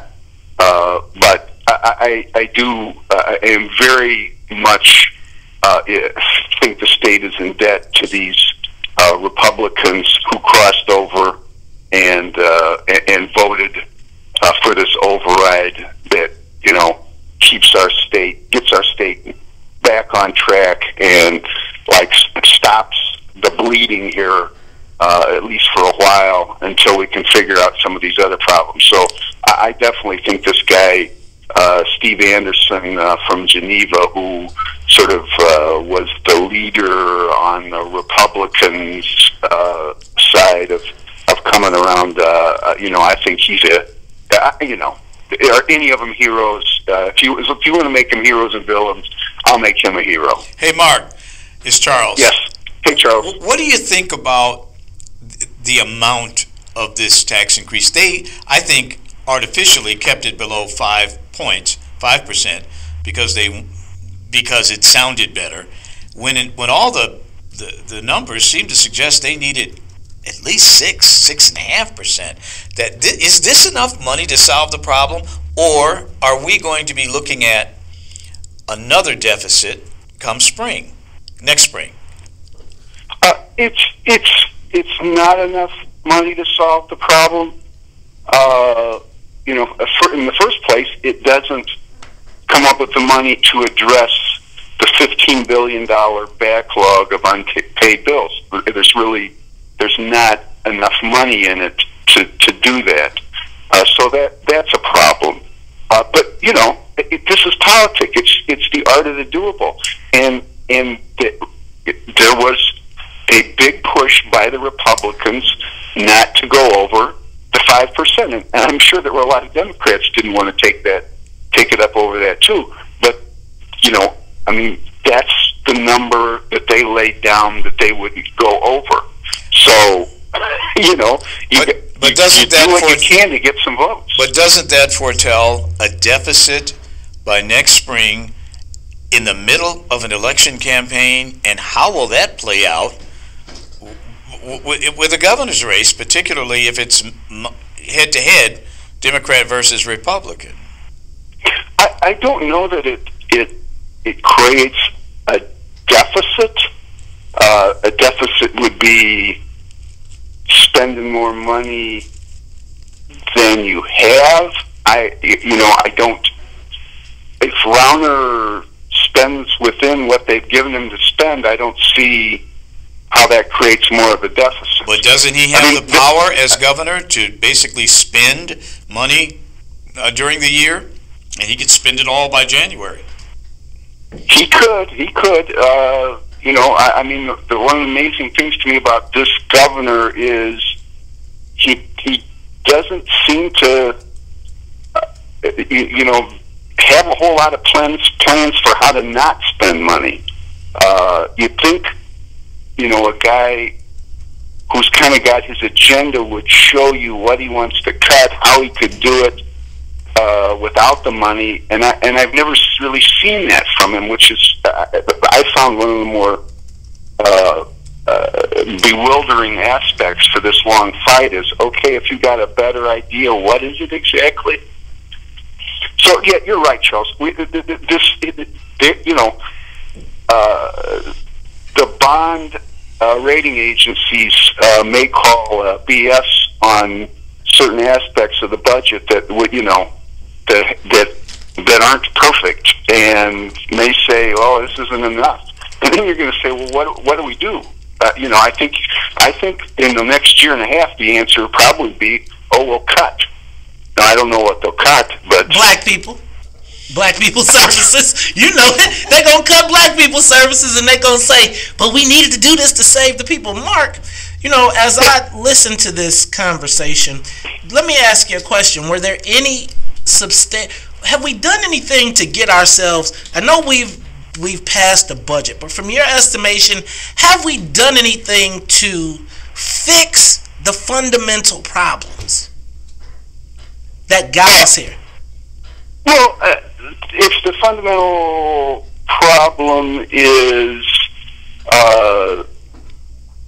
spending more money than we have, I mean, certainly passing the tax increase helps in that regard. Come on, Mark, isn't it pensions? Don't we spend too much on pensions? Well, pensions is the, yes, I write this in today's column. Yeah, I mean, this was just this is just a first step. I mean, we still have to deal with the pension problem.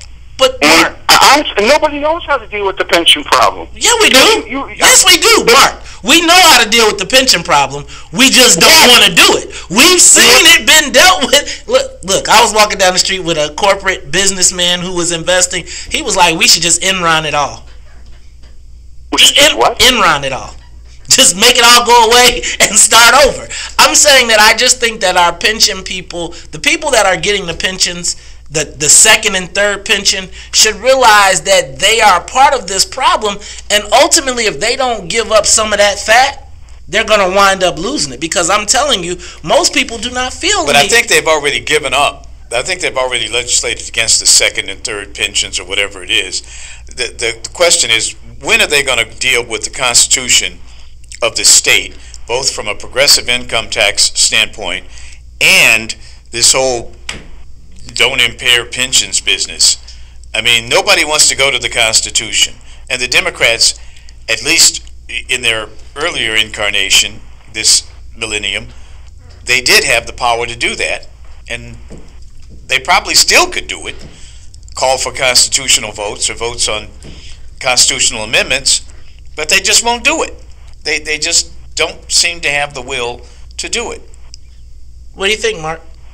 Well, you know, the whole issue I worry is if you go to a constitutional convention, then, you know, you're going to open it up to the wackos of the day. And who are what's the wacko political movement of the day? It's the Trump people. But no, but why not? Why not just go?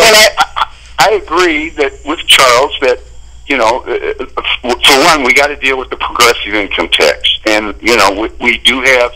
I don't know if we're going to come back to Mace's question about the politics, but you know, all the Democratic candidates for governor are campaigning on a progressive income tax, so they're going to have to try to get it done. Mark, we got to stop you right there. We'll be back after these messages. Ladies and gentlemen, you are tuned into the Talk of Chicago. We're talking to Mark Brown from the Chicago Sun-Times.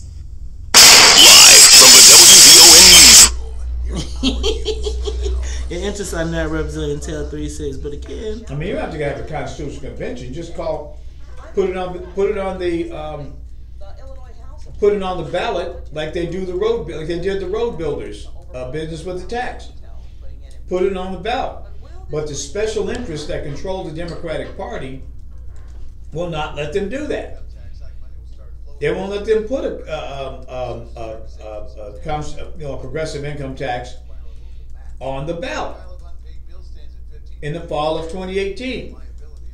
Put a constitutional amendment on the ballot to change the pension system, or do what Rauner says and just say from this day on, there's not going to be any more defined benefit pensions. Hey, ain't nobody else got one. Why do you think because you're a clerk at the Department of whatever that you get one? Why do you think that? What gives you the right that you think you can get something that the guy working across the street at the trucking company can't get? But that's because of the power of AFSCME and the other state unions, man, who are giving money to Madigan and his boys. That's easy, man. But they won't do it because they're being told they can't do it because we gave you that money, remember? Ask me saying we gave you that money and you are not going to change our good pension deal. I need all of y'all to take a moment, share the broadcast. Reach out, share the broadcast. Share the broadcast. Dang, Carolyn Bryant said, how many pensions does Danny Davis have? So I guess he would probably have a city, a county, county, wasn't he county board? And a state. And a national, and a federal. That's 4 pensions, bro. Woo! Man, Danny Davis. I'm saying, but if you go down the list, bro, you can read.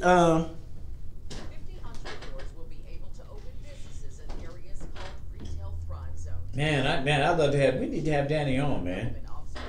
He'd come on. What will he sing? Danny Davis would come on. It's one of your bros. Danny, talk to him. Yeah, he one of my boys. Danny, how many pensions you got, man? Come on. Well, if I count my Social Security, that'd be 6 maybe. Damn, Danny. Ain't nobody else got no pension. Yeah. Why do you think they get a pension? Because you work for the state? Because you can write the law to give it to yourself. Huh? Right. I mean, hey, it was cool when we could do it. I'm not even tripping on 1 pension. But I'm tripping on 3, 4. I'm tripping on the fact that, bro. But they don't do that anymore. They stop that. Charles, but I'm telling you like this. Every time I talk to somebody, their answer is, ooh, I just need to try and see if, does that count for my pension? Do I get points to my pension? Source of added sugar in the American diet and should make us think about what we drink. Even small changes can make a big difference, like swapping sugary soda for sparkling water or using 100%. Yeah, I don't think you can't get 3 anymore, 2 and 3 anymore. They have passed laws in the last couple of years that have stopped that part of it. But the whole fact that you get a defined benefit pension is still out there, and they won't touch that. They won't touch it. Because, what's up, Rick Good? Go ahead, I'm sorry. All these bills that have gone to the court, that have been overturned by the courts, they're half-assed. You can solve that easy by changing the state constitution, amending it. Yeah, I'm going to ask Mark, did he see any who were the black players in this?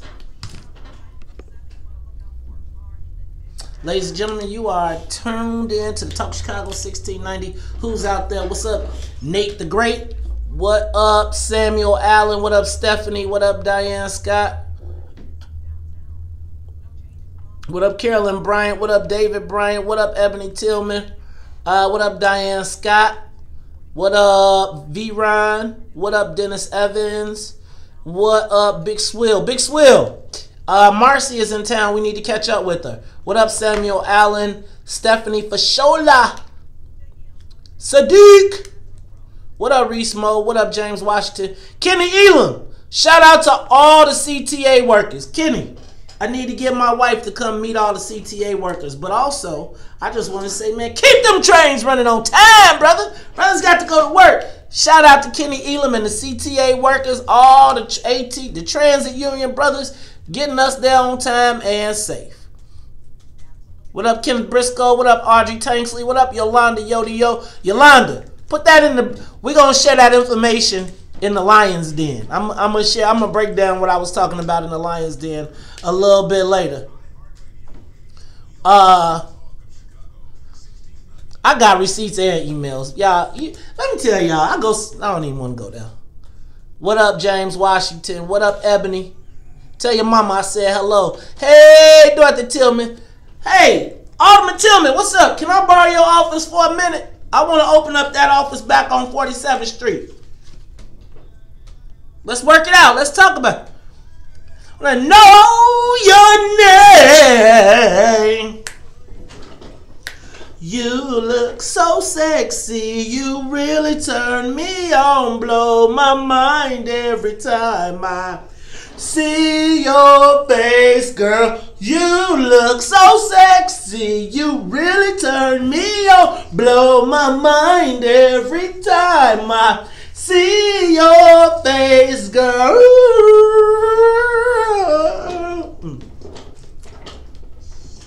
Boom.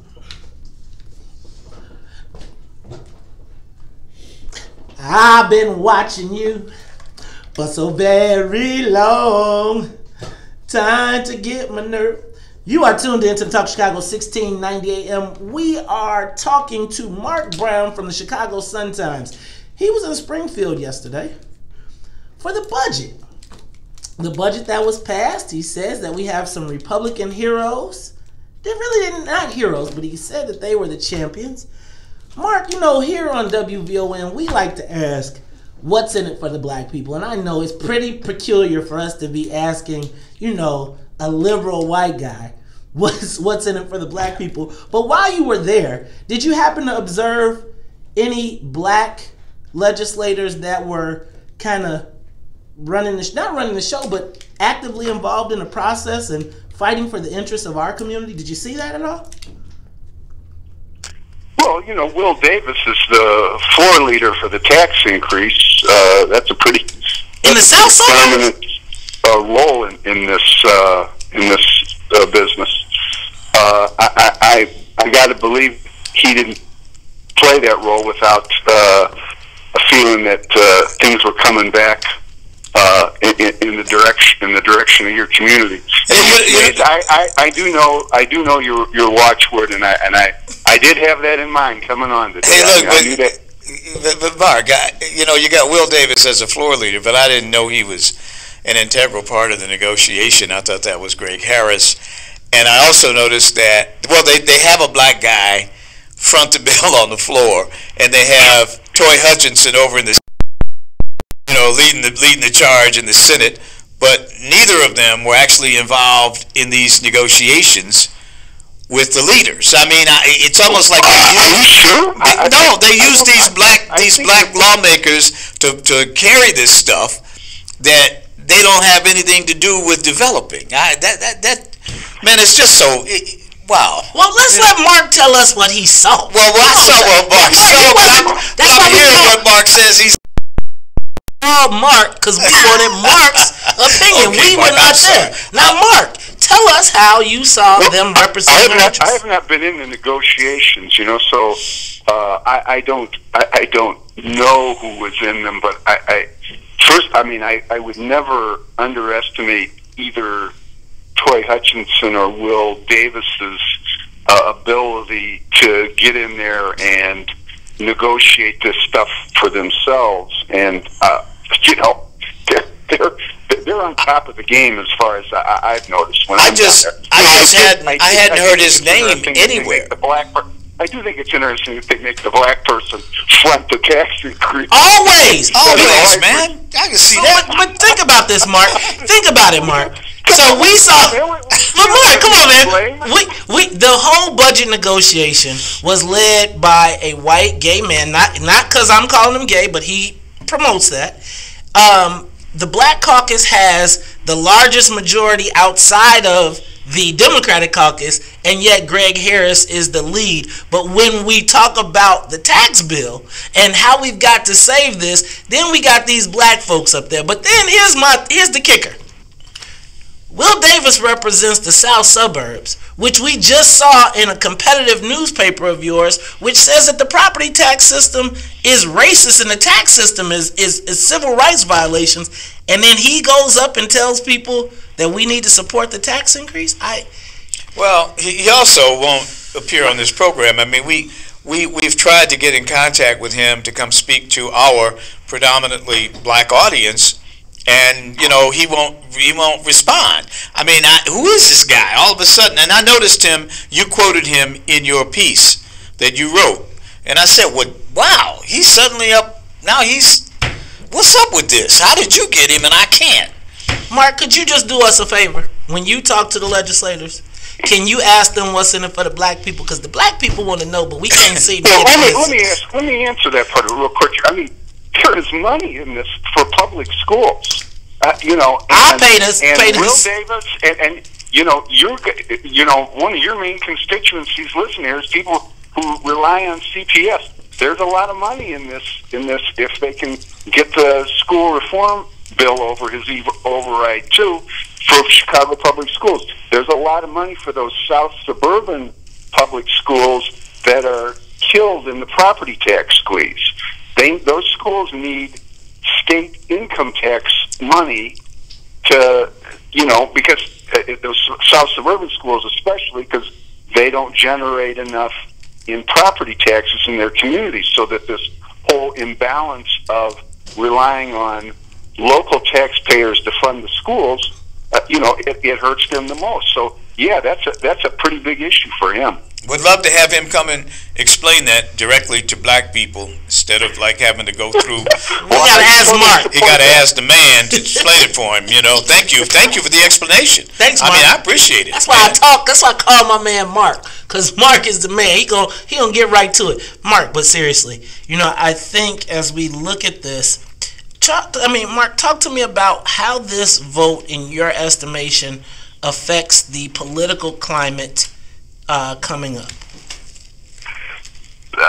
Affects the political climate? Yes. Did you say? Yes. Well, in the election, I think it plays really well for Rauner. He set it up that way that now that all these people voted for a tax increase, not for him, and so he can demagogue the hell out of it for a year and a half here, and maybe get reelected after what would have to have been a disastrous couple of years so far by any measure.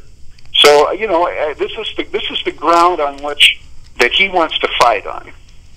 He wants to fight on Democrats pass an income tax increase, and I had nothing to do with it, and they won't pass my reforms, and they're running everybody out of the state. So let me ask a question. Out of what you just said, what's not true? What? I'm sorry? Out of what you just said, what's not true? See, I think that this is, what's not true? What's not true? The main thing is that Rauner knows we needed an income tax increase. He supported it in between being against it and being against it. He's the guy that set 4.95% as the upper limit of what he could accept, as Charles was alluding to that earlier. I don't think that the taxes are what's running people out of the state. I think we do have a bad job climate right now, especially on like manufacturing type jobs. So I wish that we could find some ways to do something about that. Mark, I don't know that anything that Rauner has come up with it will make much of a difference. So, Mark, I guess my question is, and then we're going to go to the live lines as well. The reason I asked you the question is because, I have a political hat that I like to put on. And it seems to me that coming out of this, most of the stuff we see in Springfield tends to be battles for mailers and headlines and campaign ads. It seems like in this case, Rauner won the campaign war here. What do you think? Did he win the campaign war? Well, I think when you talk about, go ahead. He's still got to go up. No. If you look over, he's certainly he's well positioned to continue fighting and protect himself. I agree with that. But I think people are just so tired of him after 2.5 years that another year and a half ain't going to make that any better. Now he's got to have. It all depends on who gets put up against him, and it always comes down to a choice. And boy, he's good at eviscerating his opponent. So we'll see what happens there. Do you think that people are going to stop leaving the state because of this budget agreement? Do you think that's of course not. No. Okay. No. Yeah. No. That's all. I don't know that people leave the state because of state questions like that. The businesses. They look at their own lives. You said the businesses. Is there more opportunity someplace else? Yeah, you said the businesses though are not, the manufacturing businesses are not coming here. So if they continue to leave and the jobs go, then the people go. Charles, you know what? Mark, hold that thought, because I got to go to break. When I come back, we will finish our conversation with Mark Brown from the Chicago Sun-Times on what's going on in Springfield. We'll be back. But we must have a lot of commercials, man. We do. We do have a lot of commercials. You got the cameras. Yeah, man, we got a lot of commercials. Now, you know, I don't know that anything that happened in the last couple of days is going to change the paradigm, the dynamic of why people leave. In fact, if you raise the income tax on these businesses, I would think the businesses are probably going to, that's another reason to leave, as opposed for anybody to stay. So, man, and if you have fewer people here to pay the taxes, whether they're businesses or individuals, I wonder how they're going to be able to raise the money. Man, I go back to what I said earlier. I think that by next spring, actually early next year, when the governor gives his budget speech in February, I think he does it, that he will say there's a deficit, that we're going to have a deficit, we're going to have to make it up. And also keep in mind this, that once the legislature appropriates the money for the budget, and it's a budget, and that's what's happened, the governor then has the power to spend the money in the various state departments. So let's say this governor, in an act of political chicanery or whatever, starts to spend the money really, really fast. He spends the money in the first 3 quarters of the year to create a deficit by the end of the year, so the Democrats have to have a deficit. Then he can say, hey, I told you, now they're looking for more money. Woo! Man, can you know how that's going to play? They're going to have to either cut or raise taxes again in the middle of an election year. I think the governor has them by the old stones, you know what they say? And that he can use this situation because he is the governor and is determining how and when the money is spent. He can spend it all fast and create a deficit by the end of the year. This is not over. That's take it from your boy. This is not over. This is far from over. And I don't think they came up with enough money. I don't think they came up with enough money. And you know what I keep thinking about, Charles? I keep thinking about the fact that Governor Rauner has like the people on his team, bro. Like, this dude has like former Navy intelligence officers. I mean, dog, I feel like they got a black ops operation going on. But he also had, you know, and some of these cats are pretty heartless.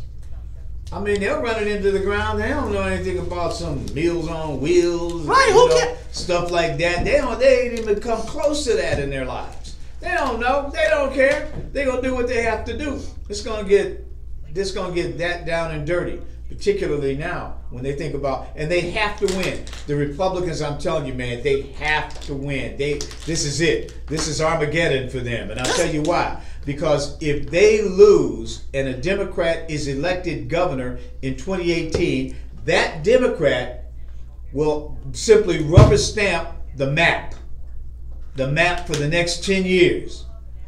They gotta win. If they don't win, they're out the game. They're out the game. They got to get the map back, or at least have some control of the map when they rewrite the districts, the legislative districts in 2020. You see, that's when the census happens, and they rewrite the district in 2021, the map. This governor elected in 2018 will have veto power over the map, or he can rubber stamp it. A Democrat rubber stamps, a Republican vetoes, and they have to negotiate. So the Republicans gotta win, or they lose for a long time. You remember your question, because we're coming back to it. Do I remember? Do you remember your question that you asked him before we went on break?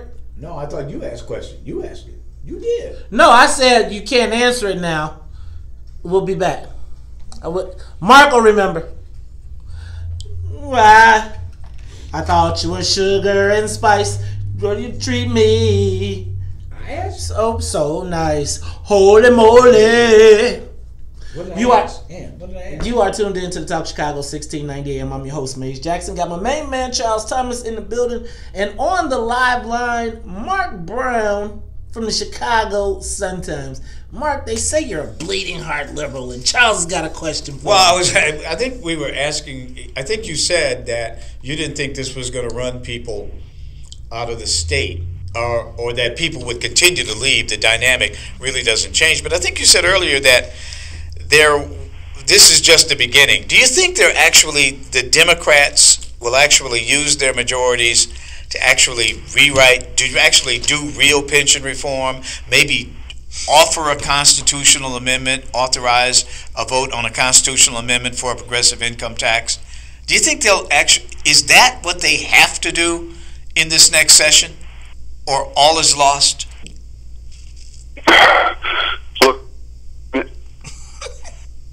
I don't think that the Constitution, I would like to see the constitutional amendment, but that doesn't solve anything. You can't apply the constitutional amendment retroactively and go back and take away the pensions. That's not gonna do it. Well, but you could do a progressive income tax. I mean, you could do it. Yes, you could do a progressive, and I think I think that'll, they may put that on the ballot because, again, the Democratic candidates are in favor of it, and if they're prepared to run the campaign that way, it would make sense.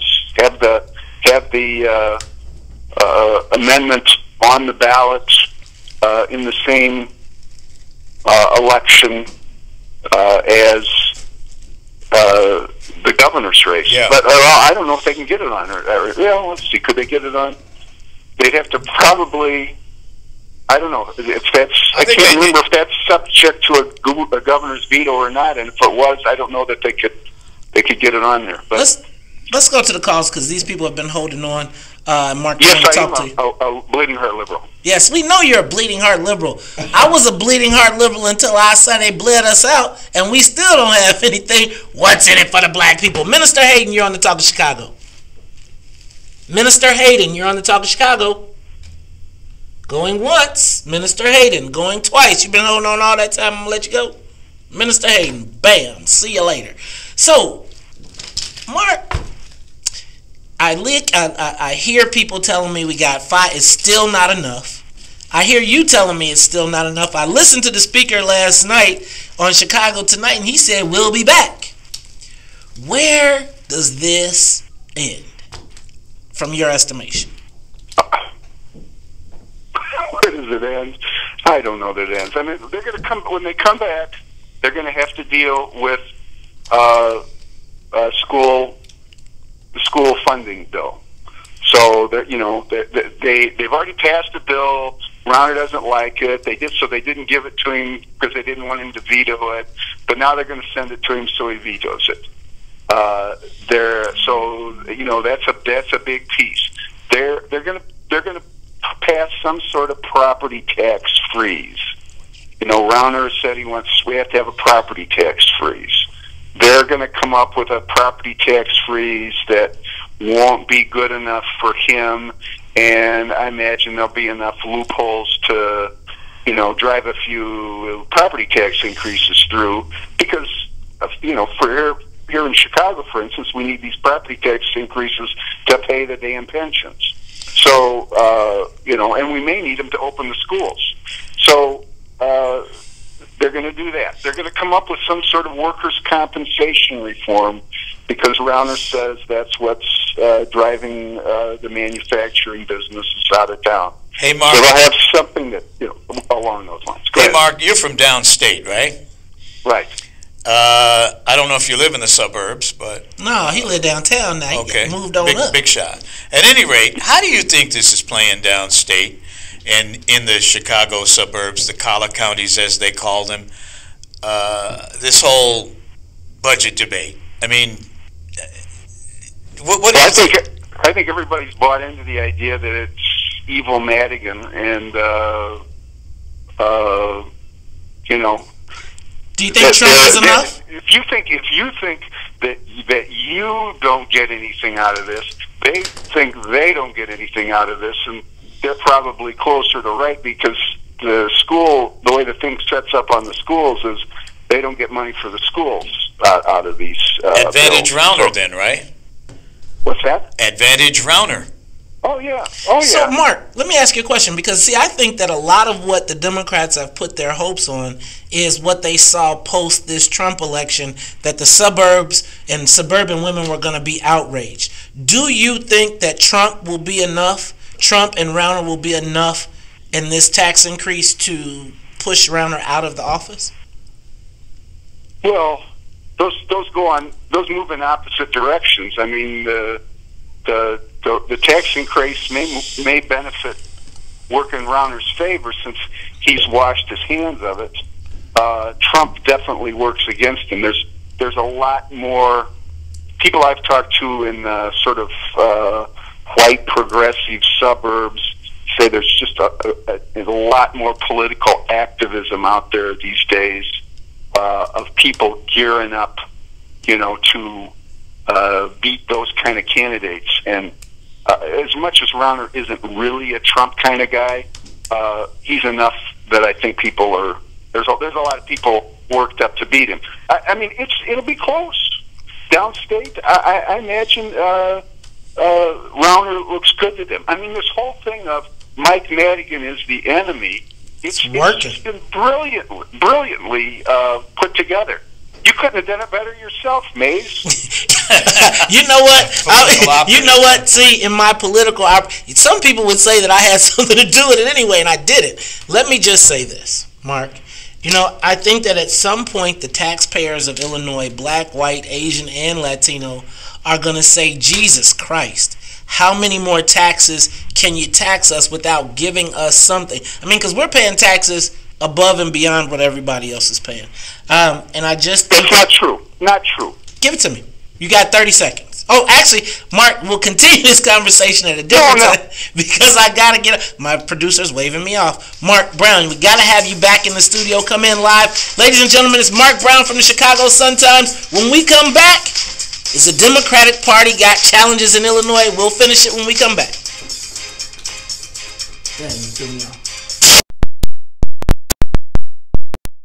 All right. Woo!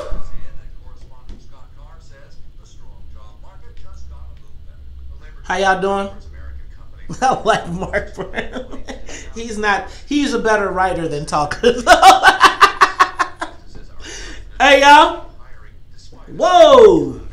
Have you taken a moment to share the broadcast? Have you shared the broadcast? It's time for the 8 o'clock shares. We're about to yoga. This is total lies. What? Chris Welch put this post on his Facebook page. Oh, he put it on my page. He put it on your page. I guess. I mean, he put it on. Is it on your? Is it in your? On my your personal page, right? Or whatever I'm reading. I don't know I don't know the language. No, but I'm just reading what he wrote, and it's just fucking lies, man. Like $8 billion in a backlog of bills. They don't pay no fucking $8 billion in a backlog of bills, man. It closes tax loopholes on millionaires and billions. This is like, come on, man. This guy's like, come on, Chris, man, don't be lying. That's how y'all $1.4 billion in pension reform savings. That's like, they're not. So, Charles, give us your commentary. So you've just received. You're reading Facebook posts that tell us what are the benefits of the budget. You don't seem to agree, Charles. What's the problem? You don't think it's truthful? Are we being misled? It stretches truth. Isn't that what politics does? Isn't they just want to get one line? Don't they just put the lines in there so they could clip them and post them? Have you all taken a moment to share the broadcast?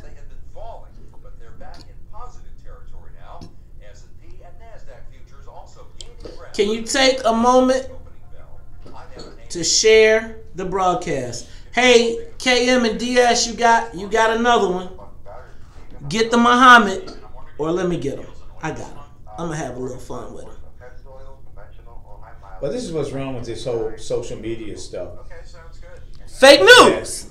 Fake news. It's fucking fake news, and and it's terrible because they stretch the truth, they spin the truth, and they act as though they're reporting the truth, and it absolutely is fake news. And if people are getting their information from these places, that's what I'm trying to tell you, man. What it does, it creates a need for the real news. for absolute journalism. This is not journalism. This is propaganda. And that's why journalism is going to survive, because as people read this stuff and they find out they're reading lies and stretches, this isn't information. This is bullshit. It's total bullshit. But they elect for him to say that $8 billion of our bank, they're going to borrow money to pay $8 billion. They ain't paying down nothing. They're creating a debt, getting a credit card to pay an old debt. And charging us interest on it. And charging us interest on it. This is not, but why lie like that? I mean, if I'm a reporter and I'm doing a story, I'd never write a line like that, because I know it would be a fake. I would say, we're also going to borrow $8 billion to reduce our backlog of old bills. Or I would say they're going to, I mean, you know, come on. It don't pay down no $8 billion backlog of old bills. That's a lie. Fucking lie, Chris. Lie, Chris. It's lying.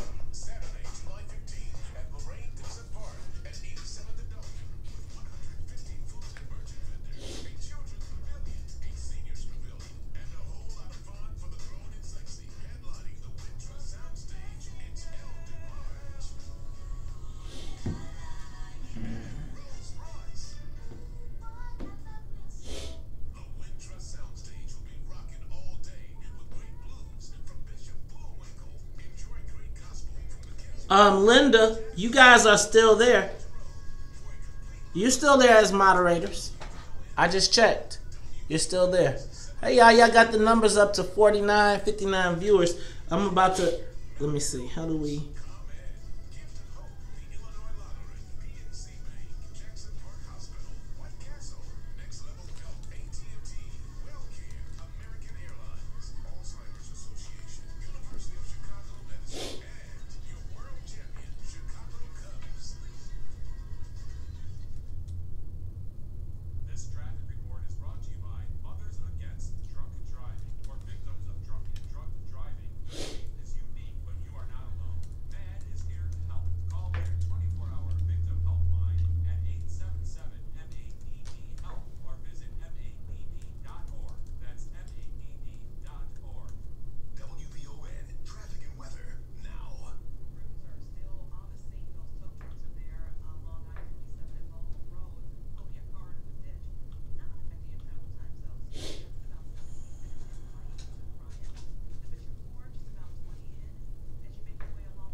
All right, y'all. How y'all doing?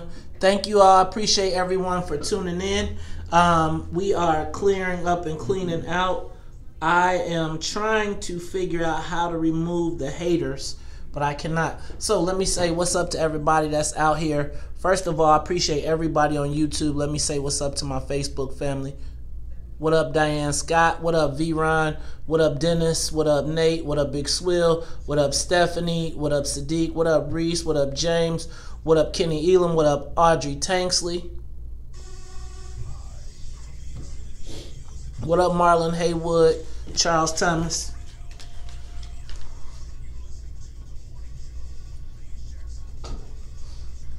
Yoga time!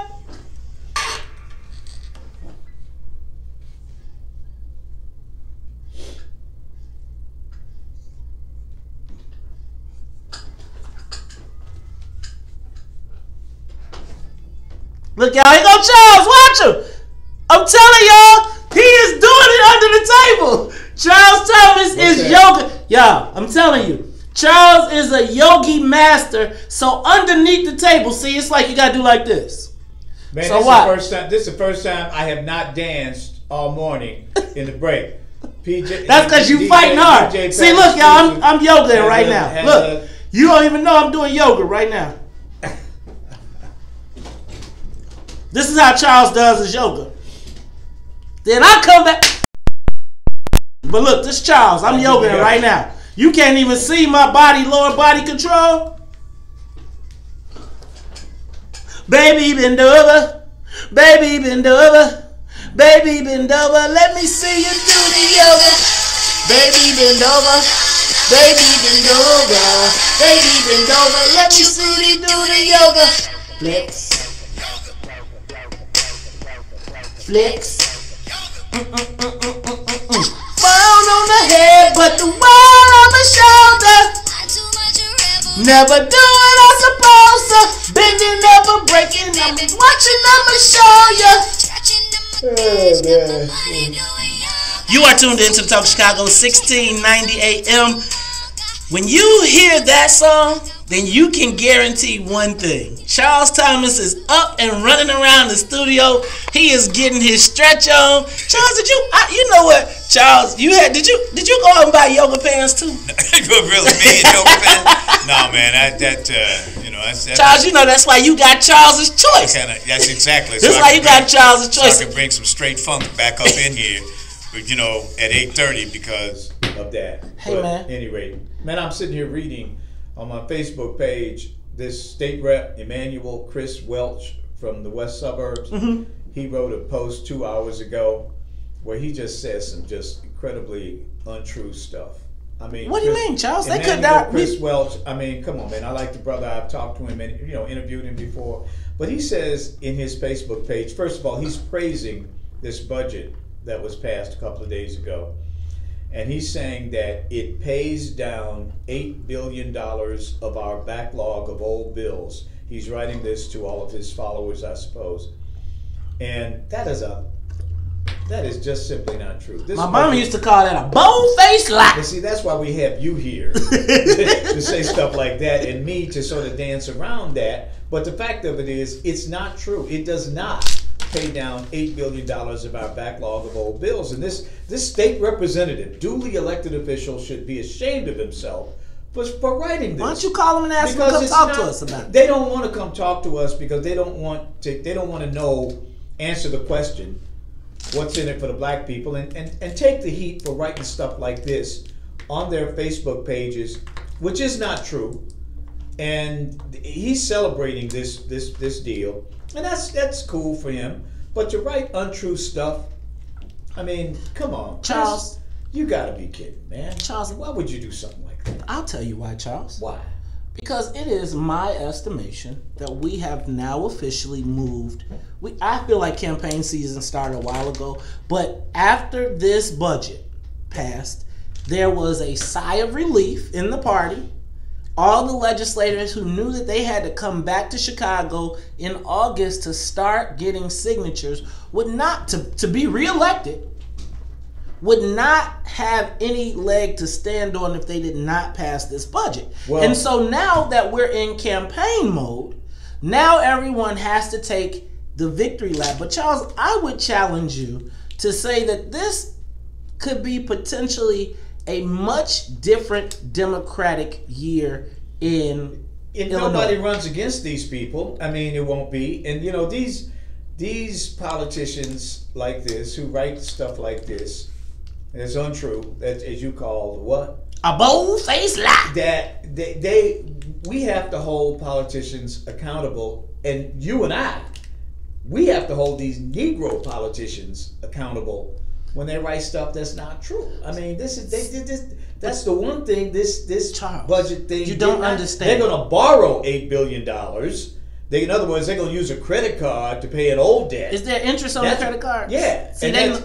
double interest or whatever, because they're paying interest to these people they owe money to. But at any rate, this is just outrageous that this is the kind of leadership that we have, that people that tell what do you call it? So Charles, my challenge say it again. I'm not gonna call it a bold-faced lie, but what I will say is, Charles, is that there has been a career made out of deceiving black people.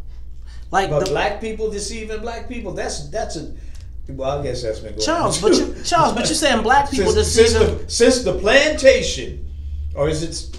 Did we ever leave the plantation? We went. Yeah, remember I left you a boat. Yeah. Remember I left you a boat when you jumped out of ABC, but it's not.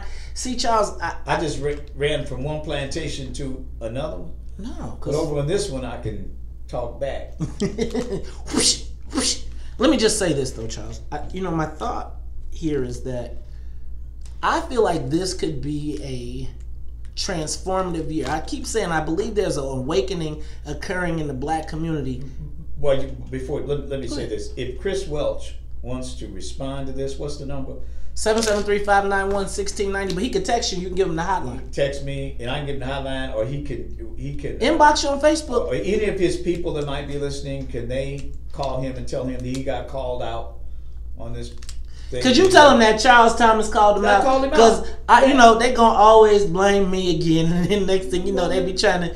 I know. Attack him. Charles Thomas called him out for writing some untrue stuff on his Facebook page, and he should call to defend himself if he thinks that, or maybe he made a mistake. I mean, come on, just say, "Hey, man, I'm sorry, I wrote that." No, he didn't make a mistake, bro. It's right now, Charles. I believe that the party counts on mass deception for the black community. Ignorant voters who are automatons. They go in and pull that D no matter what. I don't want to call them ignorant. I just want to say that they are still paying back Lyndon Baines Johnson's debt, which is, he said, we only got about another 100 years. He said if he passed the Voting Rights Act, then Negroes would be voting for the Democrats for the next 200 years. So he got what? So he got about 150 years left on that tab. On that tab, man. So in that process, Charles, let me tell you, because I would say that this right now could be the time that our chains could be broken. Let me break down where we are with the Democratic Party. So here we are. The chairman of the party, the Democratic Party of Illinois, was not able to pass a budget for 2 years, and is accused of being part of a civil rights violation in the property taxes. Basically a scam to lower property taxes for the very wealthy landowners and increase them for average working class homeowners. That's what they do, particularly black homeowners. Then you go to the Cook County Democratic Party, where the chairman of the Cook County Democratic Party is being accused of being the ringleader of this civil rights, where the base of the party is black people. And then on top of it, Charles, you have who is now probably the leader, is the perceived leader of black people in Cook County politically, President Preckwinkle, who has now got a pop tax. See, they trying to switch it back to soda because black folks know pop. I'm telling you, they've been working at it. So, Charles, the point being, it seems like with all of this cloud, how does the party, how does the Democratic Party win this election? Is Donald Trump enough? What do they plan on telling the black community? How do they come back to us? I don't think they really know right now. I think they're really, it's like you're in a fight and you've been hit. Everybody has a plan. Like, what did Mike Tyson say? Everybody got a plan until they get hit in the mouth. And they've been hit in the mouth, and they're wobbling right now, and they really don't know what to do, because black folks right now are in the post-Obama phase, right? We didn't say anything bad about politics, particularly nationally, for 8 years because, Barack was president, and hey. But Charles, they don't get to say, I was with Barack. The Democrats lost the national election. Everybody is out in a lifeboat, including black folks. We're out floating around in a lifeboat. Well, whose boat are you going to get on? Is there a boat to get on? Well, it seems as though the Democrats are letting the undocumented immigrants onto the boat before they let us onto the boat. I'm going to just be clear, Charles. I don't want to get on a boat, though. I don't want to get on no boats. Okay, but no boats. The Democrats have they loading on all the undocumented and saying, hey, we got sanctuary cities and whatnot. What about them black folks? Well, they'll be all right. They'll be all right. They'll be on the boat last, but they'll be on. They'll get on, but they might be surprised. Callers, give us a call, 773-591-1690. This is the Talk of Chicago. We are talking the state of the Democratic Party. Will black people rebel this election, or are we just go march like lemmings? Will we get something out of it? What's in it for the black people? We'll continue this conversation when we come back. Woo! The good ship Democrat went down. Everybody's in a lifeboat. Can we stop referring to boats? Because, you know, remember me? Remember my point was, Charles, as long as they don't start talking about boats, we straight. Second they start talking about boats, black folks got a problem. Now, we talking about everybody on the plane on their own, everybody on the train on their own. When we start talking about boats, that means black folks. Oh, man, that's cold-blooded, boy. All right, we're going to go to the live lines. Give us a call, 773-591-1690. Yeah, Maybe you all should go to his page and ask him. You know, I'm thinking like maybe the WVON listening audience can check out that post and ask some real questions. Maybe you can encourage him to give us a call. All right, let's go to... Yeah, he's the black guy that wanted to be a sanctuary state. Yeah, he did push the same. Hernandez, but he's probably got a lot of Latinos in his district. You know, I get that. I mean, you know, he's being a politician. I ain't gonna be mad at him for that. But he lied about that. Come on, man, don't lie. He cut the backlog by $8 billion. Man, they lied. Man, maybe, I don't know.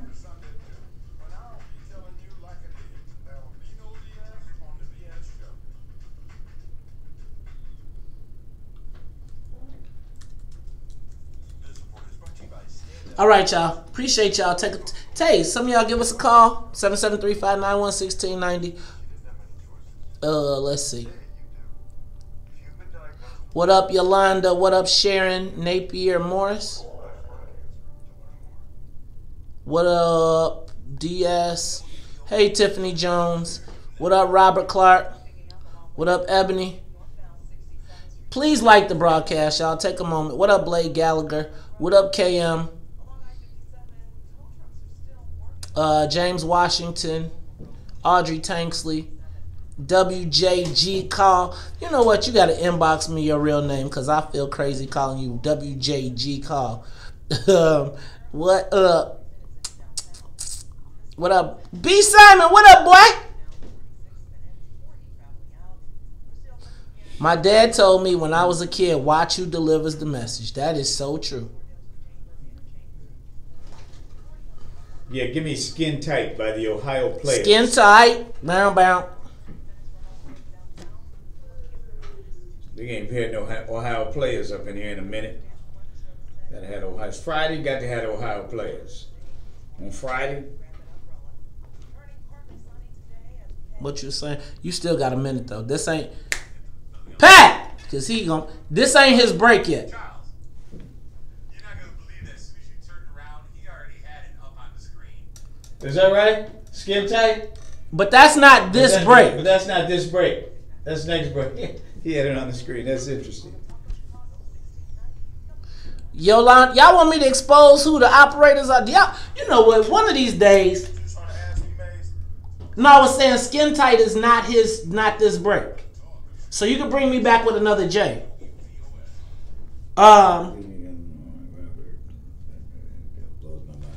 You black folks keep getting jacked around. Steve, that's a white word. We back, bro.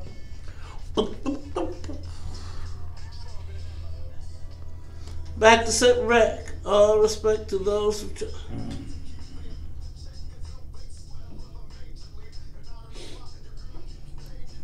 She tells me that she needs me, quiet as she leaves me, and every time she sees me, so please, baby, take it easy. Sleazy, but tease me, I don't want it if it's that easy. Hey, yo, bust it. Baby got a problem saying bye-bye. It's just another hour of a fly guy. Don't mind, don't matter. My pockets got fatter. Now everybody's looking for a ladder. We don't need him being greedy. Then believe me, in a jiffy. Quickie. When will you learn? You can't tie me down, baby doll. Check it out. You are tuned into the Talk of Chicago, 1690 AM. I'm your host, Maze Jackson. Got my main man, Charles Thomas, in the building. And Charles, we were discussing the state of affairs for the Democratic Party here in Illinois, you know, we got this budget impasse, we got civil rights investigations, and we don't have President Obama. And the black vote is, let me tell you, I've been in many a meeting, and the fact of the matter is, where the black vote goes this election cycle will be where the state goes. And but if the black vote don't go, if black folks don't show up to vote, then I think that benefits obviously the Republicans. But you know what's funny to me, Charles? And sometimes, and I'm not suggesting that we withhold our vote, but do you remember it was a week ago today, 1 week ago today, that the chairman of the Latino caucus in the city council walked into the Democratic slating, looked around and said, it ain't no parity here, and if we don't get some for the Latinos, we're going to withhold our vote. Now, we would be told if we did that, we were traitors. What they told him was, let's figure it out. Well, they say the same thing to us, but we can't, our leadership will not say that seriously to anyone.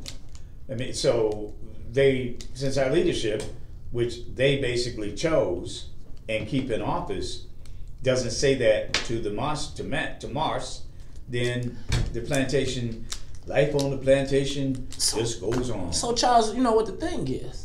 So right, here's the deal. We got all these people that are in the room or at the table, and they purport that black people are still smiling, dancing, and singing on the plantation. Mm-hmm. We still happy. But the fact of the matter is we're not. Right? And so the people that they talk to say, oh, we got the colored folks in control. We got them. Yeah. Don't you worry about I'm gonna keep him in control. I got him. Good. Right, then they go find you an activist. Mm-hmm. Then they go say, let's have a meeting. To whoop the white man, and then it don't ever be no, right? But because he on the payroll for, you know what? Let's go to the live lines and let's hear what the WVON listeners have to say. Robert, you've been holding on for a long time. What you got for us on Talk of Chicago? You made you always ask what's in it for the black people. Black people in Illinois and Chicago are being gentrified out of Illinois and Chicago. To the tune of 1.2 million since 1987 when Harold Washington died. And it's flowing. The spigot has not been turned off. Now, they can be recreative the way they created the charter for the lottery in 1974 and to fund the schools and seniors, and they threw the lottery money into the general budget. That can be restructured and put it back to this. Someone needs to argue that.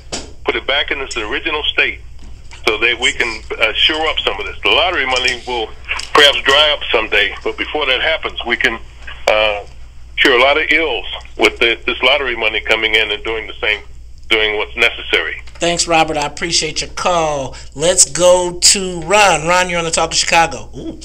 Hey, real quick, May, you might be a little younger than me and Charles, so you probably don't remember 3-carb Monty and the pea under the cup. See, that's what this is. This is 3-carb.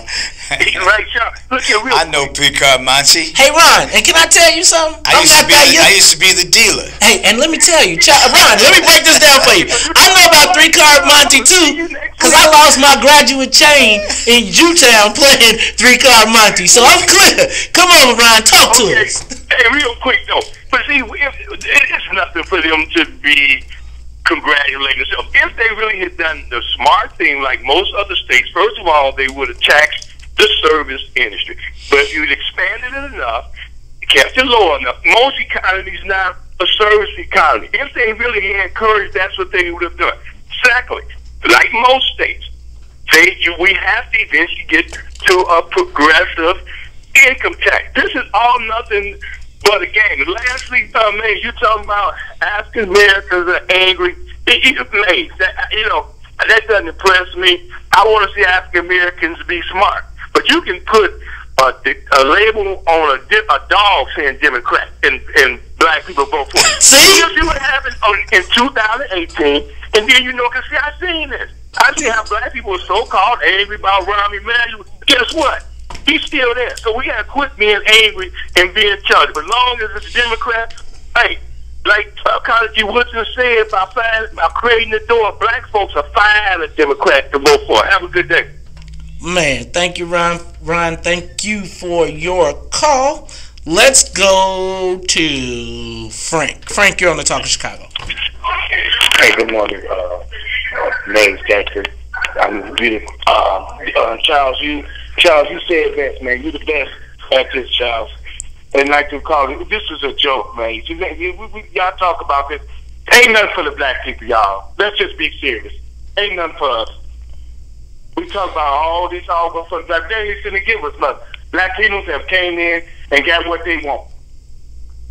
So, Frank, I mean, I guess my question is, I'm starting to be with you, but what do we do? How do we make the people that are purport to represent us be more fearful of us than them? Charles, when we was down in Pierre, we're talking at that Simeon game, you were all around. We was talking down there about this at the playoff. We got to come together, but we got to get rid of the folks that's in charge. It's not doing. They're not doing what they're supposed to do. Y'all talking about this? The guy who voted on this bill, he happy about it. Y'all was just calling them out. We need to call all of them out, all the arguments out. Get all of them on y'all show. They not coming. They won't come, man. They don't want to hear this. When I worked at Channel 7, man, they were always after. They wanted to be on. But now, man, when you want to talk about real stuff, they don't want to talk about it. And maybe you really gonna make them go get out to run out the door. They don't want to hear that. But my next thing question is, let's get the mayor down there. He came and talked to Matt several times. Why you want to talk to you and Child? I tell you why. You want to know why? I'm gonna tell you this, Frank, and this is all love. This is no disrespect. This is not press release radio. This is not a love TKO. Let me tell you, this is the real deal. When you and I got a lot of legislators and elected officials that are friends. Well, I used to. But I'm telling you, when you come here, I'm pissed off about the state of affairs of black community, and I don't see people talking about it. Now, the mayor, I done asked him to come. I got you. We done asked the mayor to come a bunch of times, but they wanna have stipulations. They wanna tell us what we can talk about, what we can ask. Well, let me just say this: we are tired of being told what we can ask. So I want the mayor. I want the governor. Think about this though: the white folks come.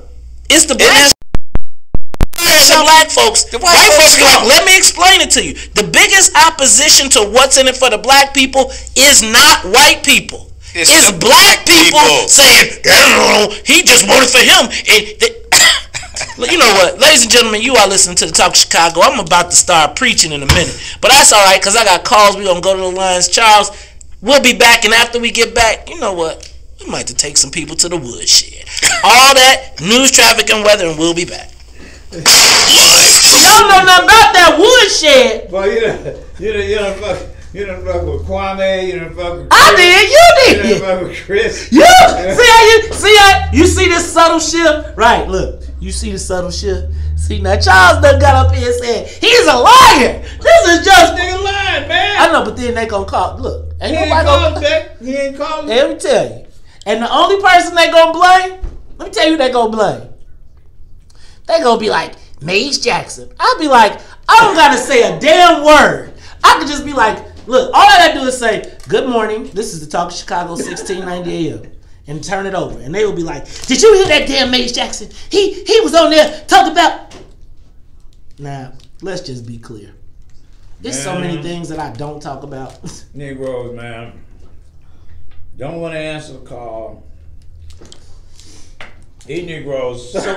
So maybe we should say, Charles, I got to answer. Maybe we just tell them, hey, you can. Maybe we just tell them, hey, man, you can read your press. Charles, you think this will work? What if we asked them, Charles, you think this work if we said we'll give you the first 5 minutes to bring your papers out and read all your stuff? And you can read it all, and we'll let you say everything. We won't even interrupt. You can say governor round. Can we raise the governor round limit to 10?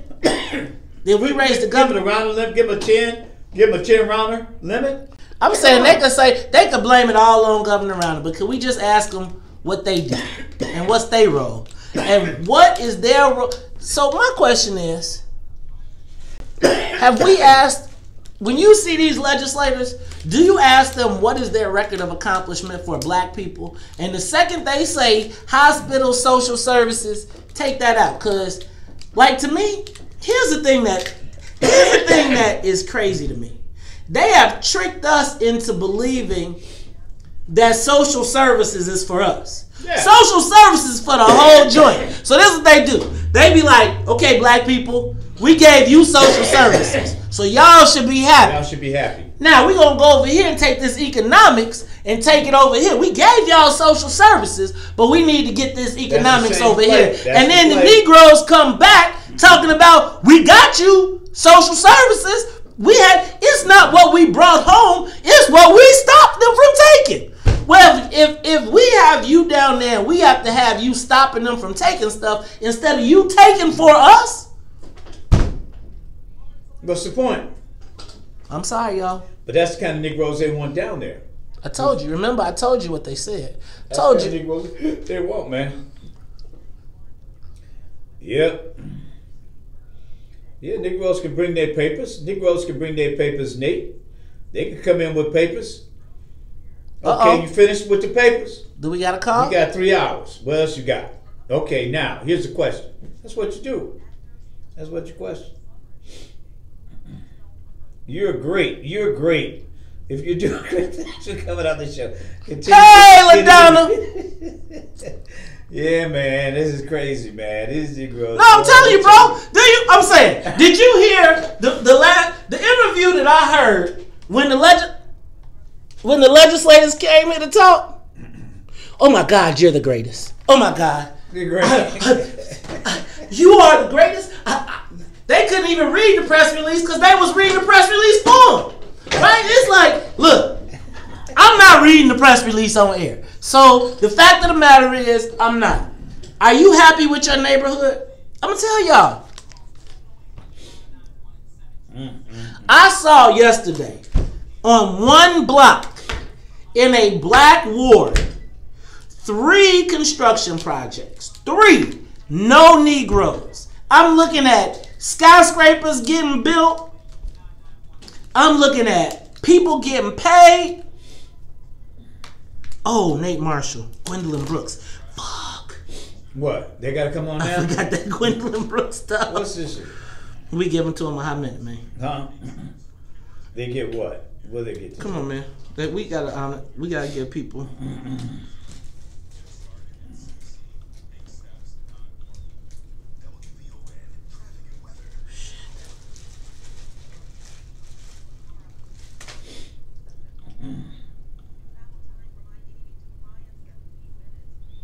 You're great.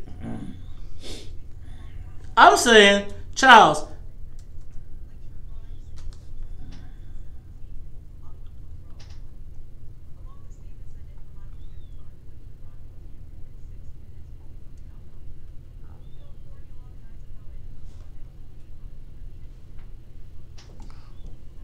Who said it on another show, DS? Said what on another show? I'm sorry, could you tell me? I just happened to look up.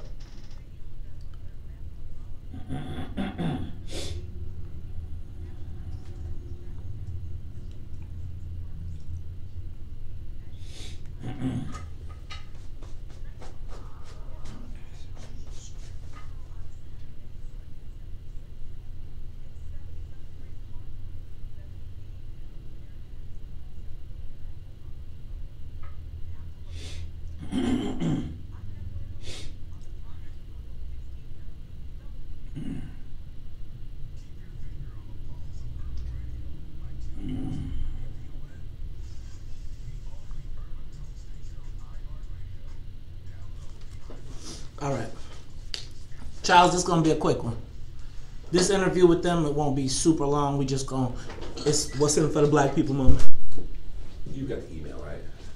Yeah, I mean, yeah.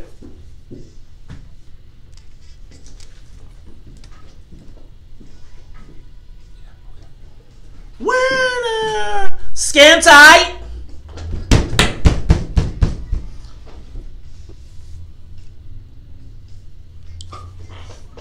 Let's try it. Miss us. That's That's for the yoga pants. I remember this when my parents used to be doing the bump. That's for all the sisters out there wearing them yoga pants. Skin tight. Skin tight.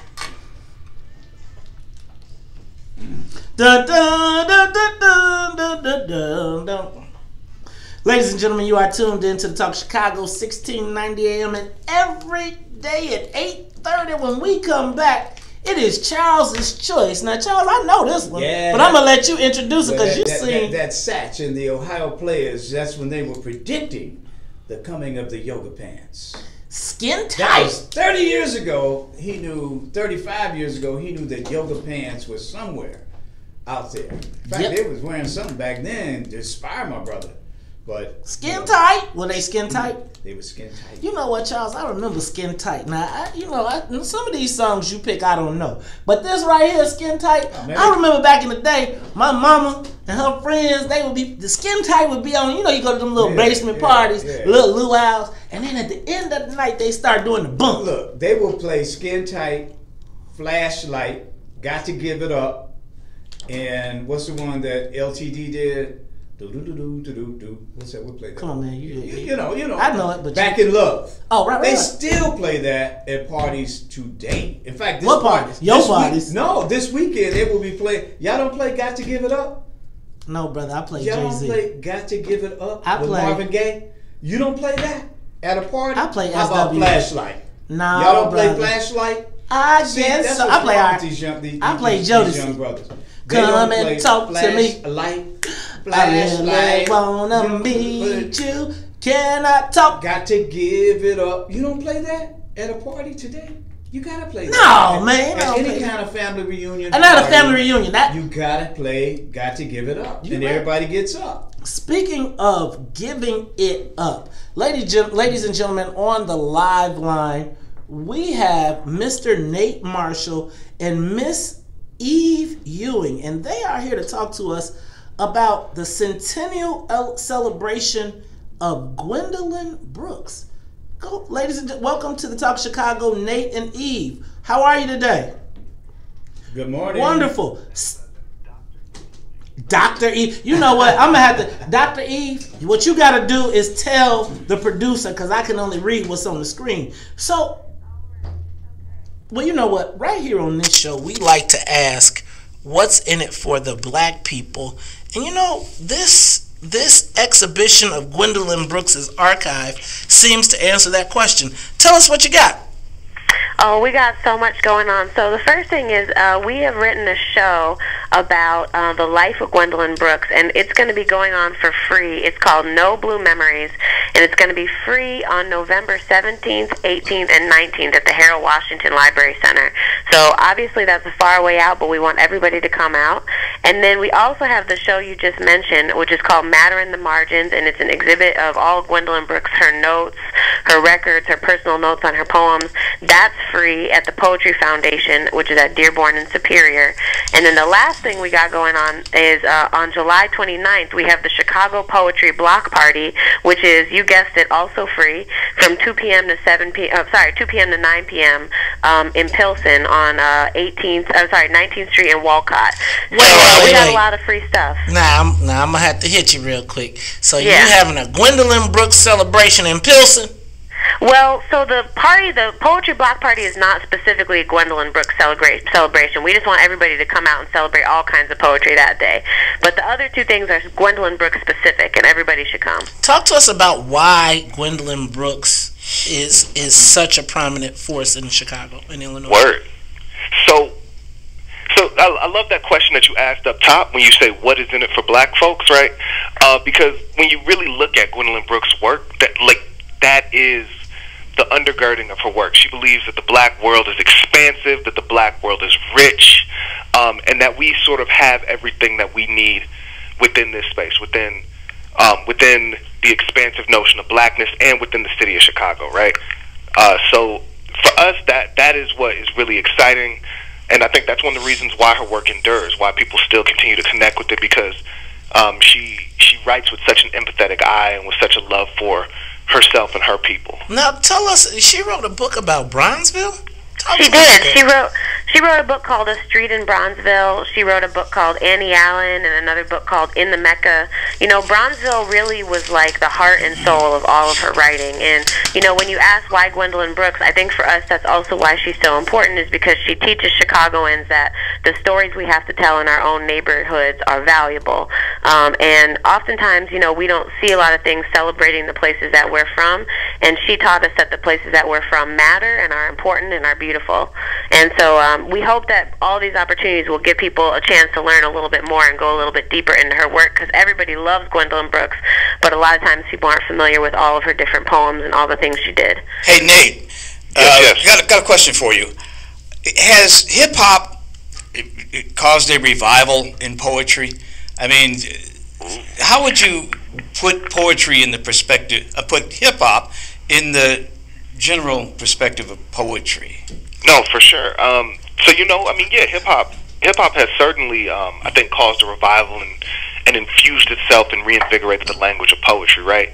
And you see that from the very beginning of the form of hip-hop up to present day, right? I mean, you have folks like, I mean, you just look at our city, right? You got folks like Chance the Rapper, like No Name, like Saba, like Vic Mensa. You have all of these young people who are making incredible waves in the hip-hop industry, right? And many of them had their start as poets, right? They were in spaces like Louder Than a Bomb, spaces like Young Chicago Authors, and I don't think that's a mistake. I think that that the way that we train young people in hip-hop, through hip-hop, to be inventive with language, to love language, to delight in the sonic, I think that that translates very well between both, between poetry and between hip-hop. So, you guys, now, you know, this is Maze. I'm a hip-hop guy, not so much a poetry guy, but I guess they're both one and the same in a way. So yeah, man, if you're a hip-hop guy, you are a poetry guy. So let me ask you a question. But, you know, I don't know, when I come to this, is it going to be like, see the sky as I turn blue to the white and I turn around? Or is it going to be things that, you know, sometimes poetry is kind of out there. Like Gwendolyn Brooks's poetry, is it more relevant? Yeah, fam, we only like to put on hot things on stage, so we definitely will not have you come out to something that's whack, we promise you. And, you know, we're going to be having a lot of, like, really nationally renowned poets that are performing at the block party on the 29th. But the show, the Gwendolyn Brooks show at Harold Washington in November, that's going to have live music from Jamila Woods. It's going to have poetry from Gwendolyn Brooks herself, plus original poetry that we wrote. It's going to have acting and performance. It's going to be really pretty much amazing, unbeatable. We promise you we would not put on a whack show. We have to live here and face down our friends and family, so we can't put no whack stuff on stage. And you know that poetry community is tough, bro. So the poets, they like, you are not real unless you say to the life. No, you know, so tell us where we can find, you know what I'm talking about, right? Make sure you all we've been to that show. Bro, what's that? What is that brother from, you know what? Where is it going to be again? Yes. Where is it going to be? Which part?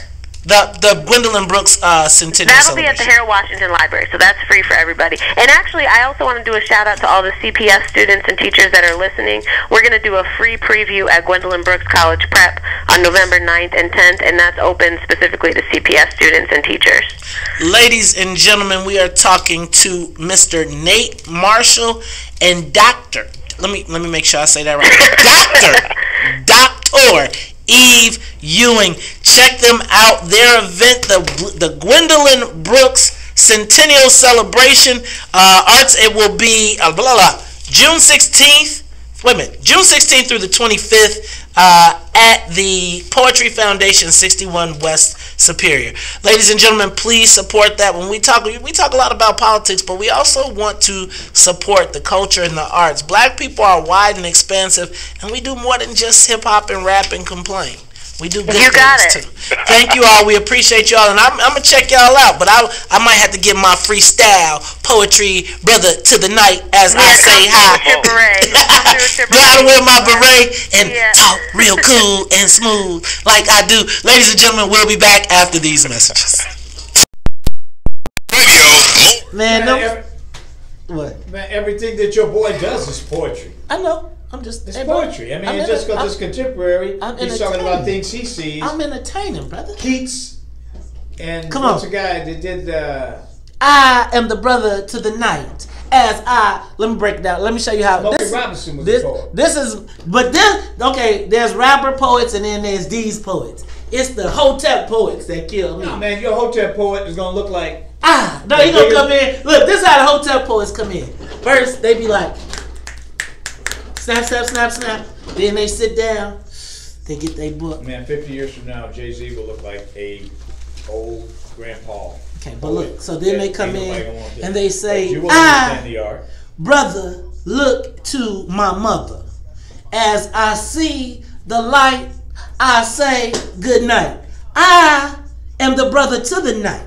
Yes, my skin is black, my melanin is dark, did you just make but that up? I will not. Make that up? I'm doing this now. I'm just making it up. I'm just off That was top. excellent. Come on, man. That was excellent, man. You am did the that brother to the night. As I think I might get free from this menagerie that we live in. Cause I want to be free. Yes, free from the oppression. Free from depression. I want to be free. I may ask what's in it for the black people. I may ask from the church steeple. But the fact remains, we want to be free. Something, man. You need, black and you need to leave that narcotic alone. And that's not that narcotic. It's you called need to leave that narcotic alone, boy. Coffee. Coffee. What did Richard Pryor say 40 years ago? Boy, you need to leave that narcotic alone. Boy. Hey, man. Leave that narcotic alone. It's funny because when I was in high school, Uh-huh. people used to always be like, how come you don't drink, man? How come you don't? I'd be like, brother, I don't need to drink. I do not need a drink. You don't need a drink, that's for sure. How much time we got? Y'all didn't like my poetry? See, I'm telling you. I'm telling y'all, I can break it down. I can play the role. Oh, man. That's a good ad lib, man. That's a good, what do they call it? Freestyle. Improvisation? I fell off when I said the people in the church steeple.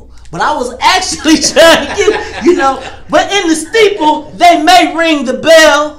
Well, we send all these white people back to hell. It's like your boy Snoop when he does that. You seen Snoop do it, right? What? When he improvises? When he does freestyle? Right? Oh. You never see Snoop do that? For shizzle, my nizzle, with the hill bizzle? But he does it.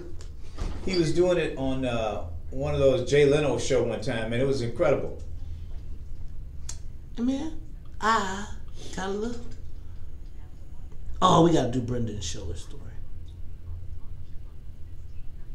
I get free. Don't nobody care about Big V-Run. Did you really come on our broadcast and tell us about some Big Sean on Good Morning America? Who? Big Sean. Woo! To the 3, to the 4. I have in store.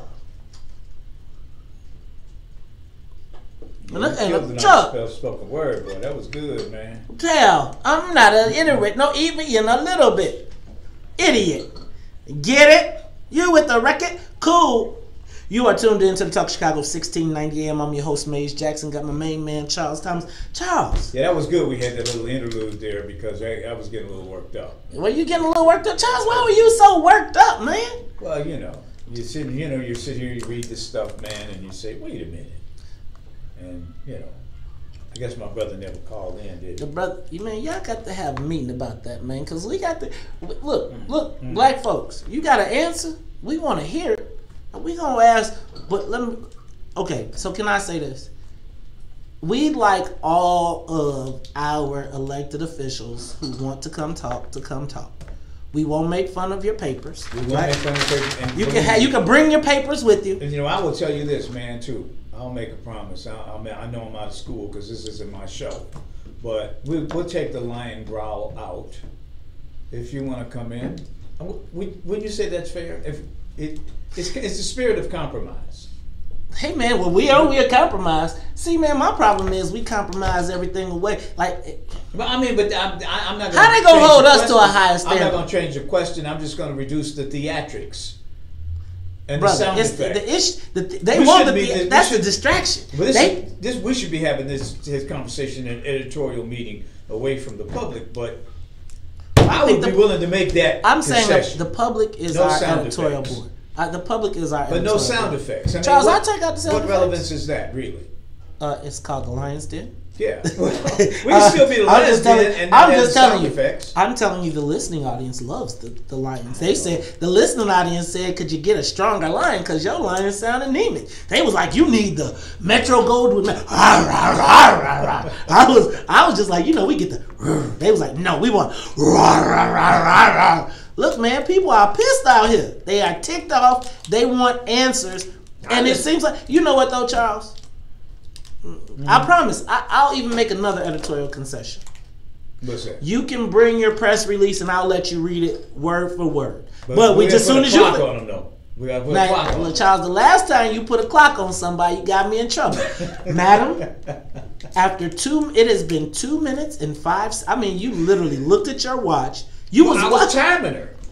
I mean, have to time these people, man. They'll sit and read this stuff all day. Because they learn that in media school. Run the clock, run the clock, run the clock, run the clock. You be like, excuse me, can I get a word in? Hold on, let me finish. Let's go to the live line. Let me talk to my main man, Thurgood. Thurgood, you got the last call of the day. What's going on, brother? They can't always call in, but I want to put my 2 cents in on this topic. You were talking about the problem in our government making them more responsible to us. I had this thought: well, why not follow the Bernie Sanders model and do your own progressive PACs to fund black candidates? A lot of candidates are afraid of Millionaire Madigan. They're afraid of retaliation by Rauner. They're afraid of Rahm. But if you can raise your donation like Bernie Sanders did, his average donation was $27, he famously always pointed out, then you can identify candidates and fund them that would be more receptive to the what is in the black people agenda, which is sorely and desperately needed. So I consider that. I mean, here in Chicago, we have attorneys, MBAs, CPAs. We can put that together. That's a model we should pursue, and I think you gentlemen would be excellent to be in some sort of leadership or executive director role, whatever that might be. And the other problem, if you will, is the bottom line is what is in it for the black people. At the city, county, state, federal level, it is no longer acceptable to have single-digit public contracts, public jobs. I'm downtown every day. I barely see black folks working. We must stand up and challenge this. So a progressive PAC, black progressive PAC, and focusing on the money, because it's all about the money in the land of milk and honey. I think that there are some black folks out there that I've spoken to in the last couple of months who are actually doing what you say. The situation is, are they raising any money? Are they actually getting those donations to their PACs? But I know some folks, and they're veteran, seasoned folks who are actually doing that. Charles, the challenge, like I say all the time, and I'm down with creating the PAC, and I'm with you, Thurgood, and the What's in It for the Black People PAC is information. But the challenge becomes black folks they don't necessarily invest in politics oftentimes. So they ain't seeing the outcome for their community. So when you say, hey, give me money to run a candidate, they be like, man, I ain't even got nothing from anybody. But I do think that is a great idea, and we need to start it with small donations. I tell you, the other thing that I've seen, and my biggest concern with that is, the first question, but it's usually from one of the infiltrators, is, who gonna hold it? I don't trust him with the money. So let me tell you, when you put that on the table, then the infiltrator is sitting in the meeting like, I don't and so you just got to recognize, guys, who are those people that are sitting in the room that are breaking our unity instead of putting it together. Because I'm telling you, the second you have the Black Pack meeting, the infiltrator will be there, and he gonna be. That sound is me beating my chest, talking about his credibility, etc. And we won't get anything done. And do that voice again. Which one? Boss, I got your luggage. That one? No, the one bus getting the money. Who got the money? Who got the money? I don't trust him. Cause you know what? Cause brothers ain't seen no money, right? Let me tell y'all something. You can keep your little $100,000. $100,000 ain't making or breaking nobody, but it could help us get free. Ladies and gentlemen, you are tuned in to the WVON morning show. You know, we came in here this morning with not a lot to talk about. We got a lot to talk about, man. I don't know where you came.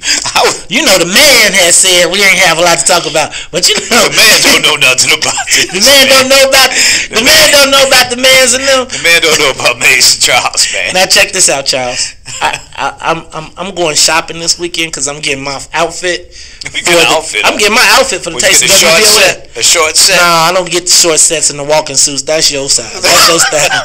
You know, I don't go. You know, my suits got jackets and only 2 or 3 buttons, 3 at the max, not like. But I ain't tripping. I'm not tripping. I got that 3/4 length. Set you got the a 3/4. off. Hey man, I got my. I used to rock them dusters back in the day. Remember the duster was the style. But Charles, I'm going shopping because I'm going to get me a fit for the taste of WVON next week. Cause you gonna wear a man, I'm going to get me I might actually get me a short set. You should get a short set, man. It's gonna be like one of them ones. You know, the cool ones, not the kind. You know, not them linen ones. The rayon. You gonna get a little fedora with it? Oh no, maybe I get a short set with a fedora, short set, and then give me some sandals with a buckle on them. With a buckle on them? Yep. You know, some weave-in sandals. You're going down on Roosevelt Road. Ooh, you say Roosevelt Road. Wait a minute. Did somebody say get a romper? Hey, bro, I ain't doing the romper thing. Look, ladies and gentlemen, you are tuned into the Talk of Chicago. Until next week, we'll be back. And if you don't like it, you can tell them, man.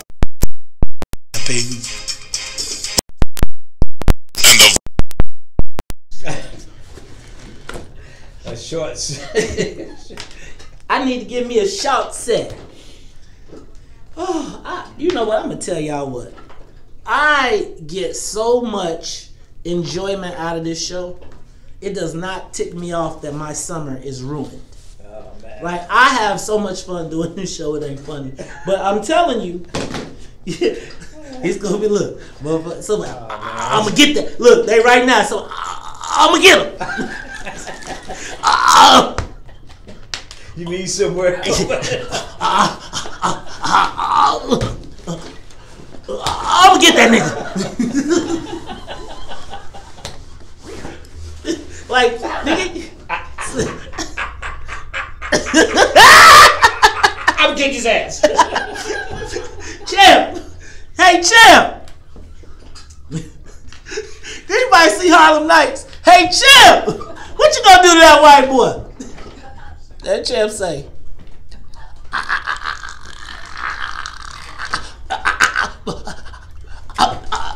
I'm gonna whoop that white boy ass. Oh God! Look, they gonna send. Now they gonna really send the whooping. Look, they got the whooping stick out now for real. Cause there's somebody sitting around there mad. You gonna let him talk to you like that? But the first problem is you got to admit you got a problem. Boy, yesterday dude was holding on. Charles, when I tell you he was holding on, they was like, remember your training.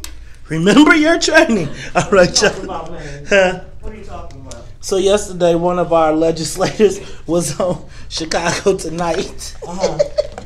And he, you know,